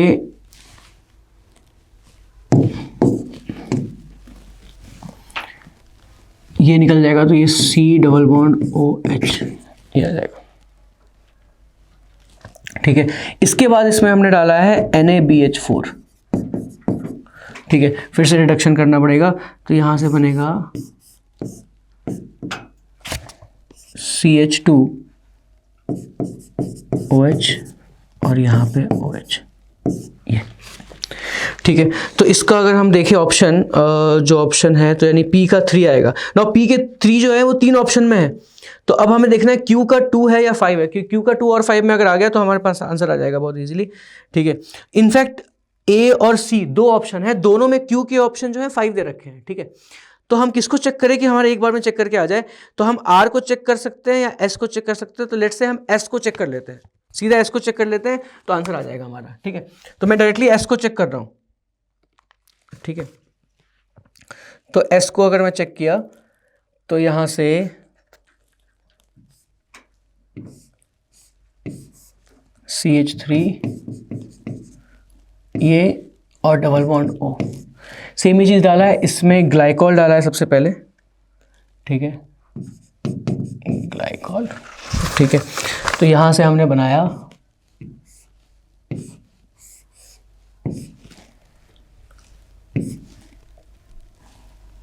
ऐसे, ये सबसे पहले बनेगा। फिर हमने डाला है BH3H2O2, वही हाइड्रोबोरेशन डीबोरेशन वाली चीज़, तो यहाँ से हमने बना दिया OH, हमने यहाँ लगाया इस बार क्योंकि एंटी मार्कोनिकोव कराना था, ये बन गया। उसके बाद हमने इसमें H3O+ डाला, फिर से वही रिपीटेटिव चीज़ H3O+ डाला, और सोचो हर ऑप्शन में ऑलमोस्ट सिमिलर चीज़ ही डाला है हमने, कुछ ऐसे नहीं किसी एक में कुछ अलग ही डाल दिया हो, ऑलमोस्ट सेम से, बस मार्कोनिकोव या एंटी मार्कोनिकोव के साथ ही खेला है हमने, एक ये हो गया। फिर हमने NaBH4 डाल दिया, तो यहाँ से आ जाएगा OH CH3OH, ये आ गया। तो ये हो गया, यानी कि ये ऑप्शन हो गया है हमारा, ये फर्स्ट है, यानी कि S का 1 है और हमने P का भी देख लिया था, P का 3 है, S का 1 और P का 3, ठीक है। तो हमारे पास ऑप्शन A और C में कंफ्यूज थे, तो दिख रहा है हमारे पास कि A और C में A आ रहा है, S के 1 में, S पे जो 1 है वो A ऑप्शन में ही आ रहा है, ठीक है। बाकी S यानी कि 2 में तुम देख सकते हो, 2 में अगर देखोगे तो Q देखना पड़ेगा, Q और R। तो Q अगर देखोगे तो Q में बस एंटी मार्कोनिकोव की जगह मार्कोनिकोव कर दिया है, BH3H2 लगा दिया है, ठीक है। तो इसका जो करेक्ट आंसर हो जाएगा वो हो जाएगा A। वैसे अगर तुम्हें देखना है तो मैं जल्दी से Q का दिखा भी सकता हूँ। Q के लिए अगर हमें लग रहा है ऐसे, तो Q का मैं बस एक बार बना देता हूँ, तो फिर तो बहुत ही क्लियर हो जाएगा आंसर। इसमें O3 जिंक डाला है, ठीक है, तो इसमें बना है ऐसे कुछ, यहाँ से इधर आएगा, ये इधर आएगा, ये कीटोन बन जाएगा, ऐसे करके ये कीटोन बनेगा और ये बन जाएगा CHO यहाँ पे, ठीक है। उसके बाद हमने डाला है NaOH और हीट, तो ये ऐसे ऐसे बन गया, ठीक है, ओके। उसके बाद हमने डाला है CH2OH,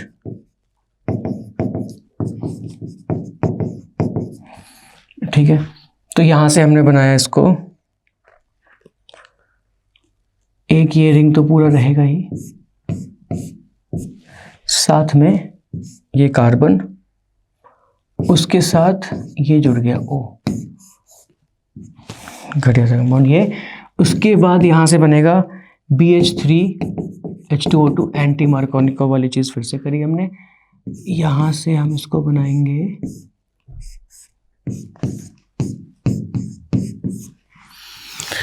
और यहाँ OH लगा देंगे,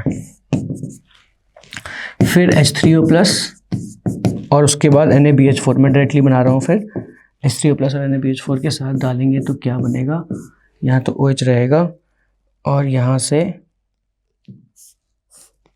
OH आ जाएगा, 2 डिग्री आएगा क्योंकि 2 डिग्री कीटोन था, ठीक है। तो ये बनेगा, ये तो अलग सा ऑप्शन दिख रहा है, तो इसमें जो है ये है 5, यस, तो Q का क्या आ गया 5। अब एक बार चेक करते हैं, Q का 5 है, P का 3 है और S का 1 है। Q यानी कि P का 3, Q का 5 और S का 1, ये कॉम्बिनेशन सिर्फ एक ऑप्शन में है, वो है A। अब तो बहुत क्लियर हो जाएगा, ये ऑप्शन हो जाएगा A, ठीक है। मैं R भी दिखाया था, टाइम थोड़ा कम है तो हम R नहीं कर रहे हैं, बट ऑप्शन आ गया, आंसर आ गया हमारा ये, ठीक है, ओके। तो लास्ट क्वेश्चन देख रहे हैं अब हम, ठीक है, क्वेश्चन नंबर 17, ठीक है। इसमें भी ज़्यादा दिक्कत नहीं है, इसमें क्या है कि सबसे पहले बेंजीन है, इस पे हमने SO3H लगाया है, ठीक है, बिल्कुल जल्दी जल्दी देखेंगे। इसमें मॉल्टेन OH- यानी NaOH और HNO3 सेकंड में, कंसनट्रेटेड HNO3, ठीक है। तो मॉल्टेन HNO- अगर डालेंगे तो हम स्टेप वाइज कर सकते हैं इसको चाहो तो मॉल्टेन NaOH डाला हमने, ठीक है, तो यहाँ से O- और Na+ बना देगा ये, O- Na+, ठीक है। उसके बाद हाइड्रोलिसिस कर दो और कॉन्सेंट्रेटेड HNO3 डाल दो, हाइड्रोलिसिस करने के बाद डालोगे तो यहाँ से OH, ठीक है, एक तो OH लगा ही रहेगा और साथ में क्या लगेगा NO2, तो NO2 कहाँ लगेगा, एक यहाँ लगेगा इसके ऑर्थो पे और पैरा पे, एक्टिवेटिंग ग्रुप है, ऑर्थो और पैरा पे लग जाएगा। तो ऐसा कुछ है क्या P का ऐसा कोई ऑप्शन जिसमें ऑर्थो पैरा तीनों पे लगा हुआ है, 3, यस, तो यानी कि ये P था, तो P का आ गया 3, बड़ा आसान। सेकंड Q में क्या है जी, Q का हम देखें तो हमारे पास NO2 के साथ क्या क्या डाला है, NO2 के साथ सबसे पहले हमने डाला है कॉन्सेंट्रेटेड HNO3 और H2SO4, कॉन्सेंट्रेटेड HNO3 और कॉन्सेंट्रेटेड H2SO4, ये तो पता ही है नाइट्रेशन होता है, लेकिन बेटा इसमें ध्यान रहे कि NO2 जब लगता है तो वो डीएक्टिवेटिंग ग्रुप है, तो वो मेटा पोजीशन पे NO2 एक और लगा देगा, ये, ठीक है। उसके बाद हमने डाला है FeSnHCl, मतलब रिडक्शन कर रहे हैं बेसिकली, तो रिडक्शन जब करोगे इसका तो इसमें आएगा NH2 और NH2, देखो, ठीक है। उसके बाद क्या किया हमने, NaNO2 डाल दिया, यानी वही HNO2 0 to 5 डिग्री सेल्सियस, यही है, ये भी किया हुआ है, ये N2Cl बनाता था, और उसके बाद पानी भी डाला है, ध्यान रहे, उसके बाद ये पहला है, सेकंड में पानी भी डाला है, तो N2Cl बनाएगा, तो फिर साथ में क्या लग जाएगा OH, तो N2Cl लगेगा और फिर OH लग जाएगा, क्योंकि हमने पानी भी डाला है बाद में, पहले N2Cl लगेगा, फिर N2 लिविंग ग्रुप निकल जाएगा और OH लग जाएगा, तो ये हो गया। उसके बाद हमने फिर से कंसंट यानी H2SO4 नाइट्रेशन कर रहे हैं, फिर से नाइट्रेशन दोबारा कर रहे हैं, ठीक है। अगर दोबारा नाइट्रेशन करोगे तो फिर हमने क्या बोला, OH लगा हुआ है तो इनके ऑर्थो और पैरा पे NO2 लगा देते हैं, है ना, NO2। Just a second, NO2 यहाँ NO2, ठीक है। इसको मैं इस साइड बनाता हूँ बेटा, यहाँ पे ना थोड़ा लिखने में दिक्कत हो रही है।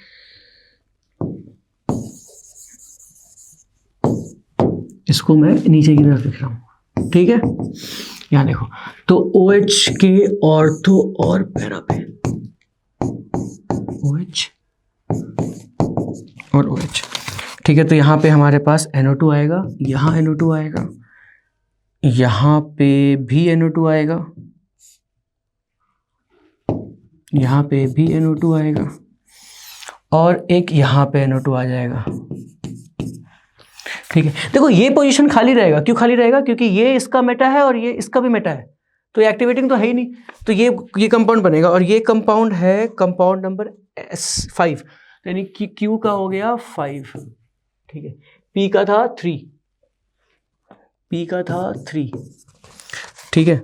P का 3, Q का 5, ये भी अगेन एक ही ऑप्शन में, वैसे तो समझ में आ ही गया क्वेश्चन, बट मैं इसके चलिए बाकी के दो भी कर देता हूँ, ठीक है। आंसर आ चुका है, P का 5 और P का 3 एंड Q का 5, P का 3 एंड Q का 5 इज ऑप्शन C, ठीक है। तो आंसर तो C है, इसका आंसर C आ चुका है। मैं आपके लिए कर रहा हूँ कि अगर आपको देखना हो तो आगे देख लो जल्दी से। उसमें क्या है, नेक्स्ट क्वेश्चन में क्या है, नेक्स्ट क्वेश्चन में है कि OH और OH लगा हुआ है, इसमें हमने डाला है H2SO4, सिर्फ H2SO4, तो SO3H लगा देगा ये तो, ठीक है। तो हमने इसमें SO3H लगा दिया, OH और OH। अच्छा, इसमें एक थोड़ा सा कैच है, छोटा सा, क्या कैच है कि भैया इसमें आपने यहाँ पे SO3H क्यों नहीं लगाया, ये भी तो ऑर्थो पोजीशन है, बट यहाँ पे हिंड्रेंस बहुत ज़्यादा होगा, ठीक है, इसलिए हमने नहीं लगाया। उसके बाद हमने क्या किया, कॉन्सेंट्रेटेड HNO3 डाला। अब NO2 की साइज थोड़ी छोटी होती है, तो NO2 उस साइट पे लग सकता है जहां पे उस टाइम SO3H नहीं लगा था, तो यहां NO2 लगा दिया इस बार। बहुत सोच समझ के क्वेश्चन बनाया गया होगा, कहाँ पे हम क्या एडिशन करा रहे हैं, ठीक है। तो यहाँ पे हमने NO2 लगा दिया। उसके बाद हमने इसकी हाइड्रोलिसिस करी है, H3O प्लस हीट। अच्छा, तो ये तो बहुत ही आसान हो गया, H3O, आखिरी स्टेप इसका आसान कर दिया इन्होंने। तो हमने क्या बोला कि जो SO3H लगा है वो निकल जाएगा, क्या बच जाएगा, OH और NO2। तो बहुत अच्छा तरीका है कि अगर एक ही जगह NO2 लगाना है तो कैसे लगेगा, इसमें तो 3 लग गया था, इसमें स्पेसिफिकली यहाँ पे लगा। तो ये ऑप्शन था R का आंसर होना चाहिए 4th, R का 4, बस ये आखिरी है, आखिरी हमारे पास S का है। हाँ, इसमें भी एक छोटी सी चीज़ जो मुझे आपको बतानी थी वो ये था, जो S वाला जो आखिरी मैं करने वाला हूँ वो आप देख लेना क्या बताने वाला हूँ मैं, कि देखो पहला स्टेप तो ठीक है कि हमारे पास इन्होंने हमें CH3 दिया, Me दिया, ठीक है, और फिर इन्होंने KMNO4 डाल दिया, KMNO4 OH माइनस और बाद में H प्लस, ठीक है। अरे ये तो बेंजोइक एसिड बनाता है, ये सबको पता है, यहाँ तक में कोई डाउट था ही नहीं, ठीक है। डाउट आया यहाँ कि इन्होंने इसमें कॉन्सनट्रेटेड HNO3, कॉन्सनट्रेटेड H2SO4, ठीक है। अगर ये डालेगा तो जनरली हम एक ही लगाते हैं क्योंकि डीएक्टिवेटिंग ग्रुप है COH, बट इस बार क्या किया हमने 2 NO2 लगाया है, ठीक है। तो हमने इसमें 2 NO2 लगाने हैं, एक के बाद वैसे लगता नहीं है ज़्यादा, क्योंकि एक के बाद NO2 और ज़्यादा स्ट्रांग हो जाएगा, लेकिन क्योंकि हीट भी दिया हुआ है इसमें, स्पेसिफिकली उन्होंने हीट डाला है क्वेश्चन में, यहाँ पे हीट डाला, बाकी किसी में नहीं डाला था, इसमें हीट डाला है, तो इसके मतलब हम यहाँ पे 2 NO2 लगा सकते हैं। वैसे 2 NO2 लगाना बहुत मुश्किल होता है प्रैक्टिकली अगर तुम करोगे तो, बट हमने 2 NO2 यहाँ पे लगा दिया है। उसके बाद तो बस सिंपल है, फिर तो हमने SOCl2 और NH3 लगाना है, ठीक है। तो ये हमें बहुत ही आसानी से NO2 और साथ में ऊपर देगा हमारे पास CO NH2। अब ये मैंने कैसे बनाया, COCl2 ने OH को हटा के Cl लगाया होगा और फिर Cl को रिप्लेस किया होगा NH3 ने NH2, ठीक है। तो ये बन गया। उसके बाद तो Br2 और NaOH, ये रिएक्शन भी हमने पढ़ा ही है। यहाँ से सीधा NH2 लग जाएगा इसमें, तो ये NO2 है, ये NO2 है और ये सीधा NH2 है, ठीक है। उसके बाद हमने एक और डाला है, N2Cl डाला है और फिर H2O डाला है। यानी कि अगर N2Cl डालेंगे तो N2Cl इससे रिएक्ट नहीं करता, मतलब N2Cl का मतलब ये HNO2 डाला हमने 0 to 5 डिग्री सेल्सियस। अब तुम बताओ, अगर HNO2 डालेंगे 0 to 5 डिग्री सेल्सियस तो NH2 पे अटैक करके N2Cl बना देगा। लेकिन उसके बाद इसके अलावा साथ में H2O भी डाला, अब वो जो N2Cl बना होगा वो OH बन जाएगा। तो बस फिर तो प्रोडक्ट आ गया, सीधा अपना फाइनल प्रोडक्ट आ गया हमारे पास। ऊपर OH, इधर NO2 और इधर NO2, यानी कि एक्टिवेटिंग ग्रुप के मेटा पोजीशन पे NO2 लगा दिया। मुश्किल है लगाना, बट ये बहुत लंबे तरीके से हम इसको लगा सकते हैं। तो इसमें ये ऑप्शन नंबर 1 है, तो ये ऑप्शन नंबर 1 है। तो थोड़ा ऑप्शन देख के भी समझ में आ जाता है कई बार, ठीक है। तो ये S का 1, ठीक है। तो ऑप्शन तो C, हम आंसर तो निकाल ही चुके थे, वो तो मैं तुम्हारे लिए कर रहा था ये, ठीक है। तो ऐसे तो मेरा कुल मिला के मैं देखा हूँ, अगर एनालाइज करूँ तो क्वेश्चन तो बहुत सिंपल थे, और इनऑर्गेनिक के भी क्वेश्चन ना ज़्यादा बहुत मतलब दूर नहीं आ रहा था। मतलब इनऑर्गेनिक क्वेश्चन भी ऐसा नहीं था कि बहुत ज़्यादा रट्टे वाला क्वेश्चन था, क्वेश्चन बहुत सिंपल सा था, ठीक है। तो मेरे हिसाब से क्वेश्चन इजी टू मॉडरेट के बीच में था कहीं, ठीक है, ज़्यादा टफ नहीं था। फिजिकल और ऑर्गेनिक दोनों बहुत ईजी, इनफैक्ट इनऑर्गेनिक भी काफ़ी ईजी था। ऐसा कुछ बहुत कम क्वेश्चन थे जिसमें रटने वाली चीज़ें थी, ठीक है। तो एडवांस क्वेश्चन ऐसे ही आता है, खैर, ठीक है। तो आई होप आपको समझ में आया होगा, एंड ऑल द बेस्ट। आपके मार्क्स तो अब आप एग्ज़ाम तो दे ही दिया, बट ऑल द बेस्ट आपके कॉलेज में एडमिशन्स के लिए, ठीक है। Thank you, have a nice day.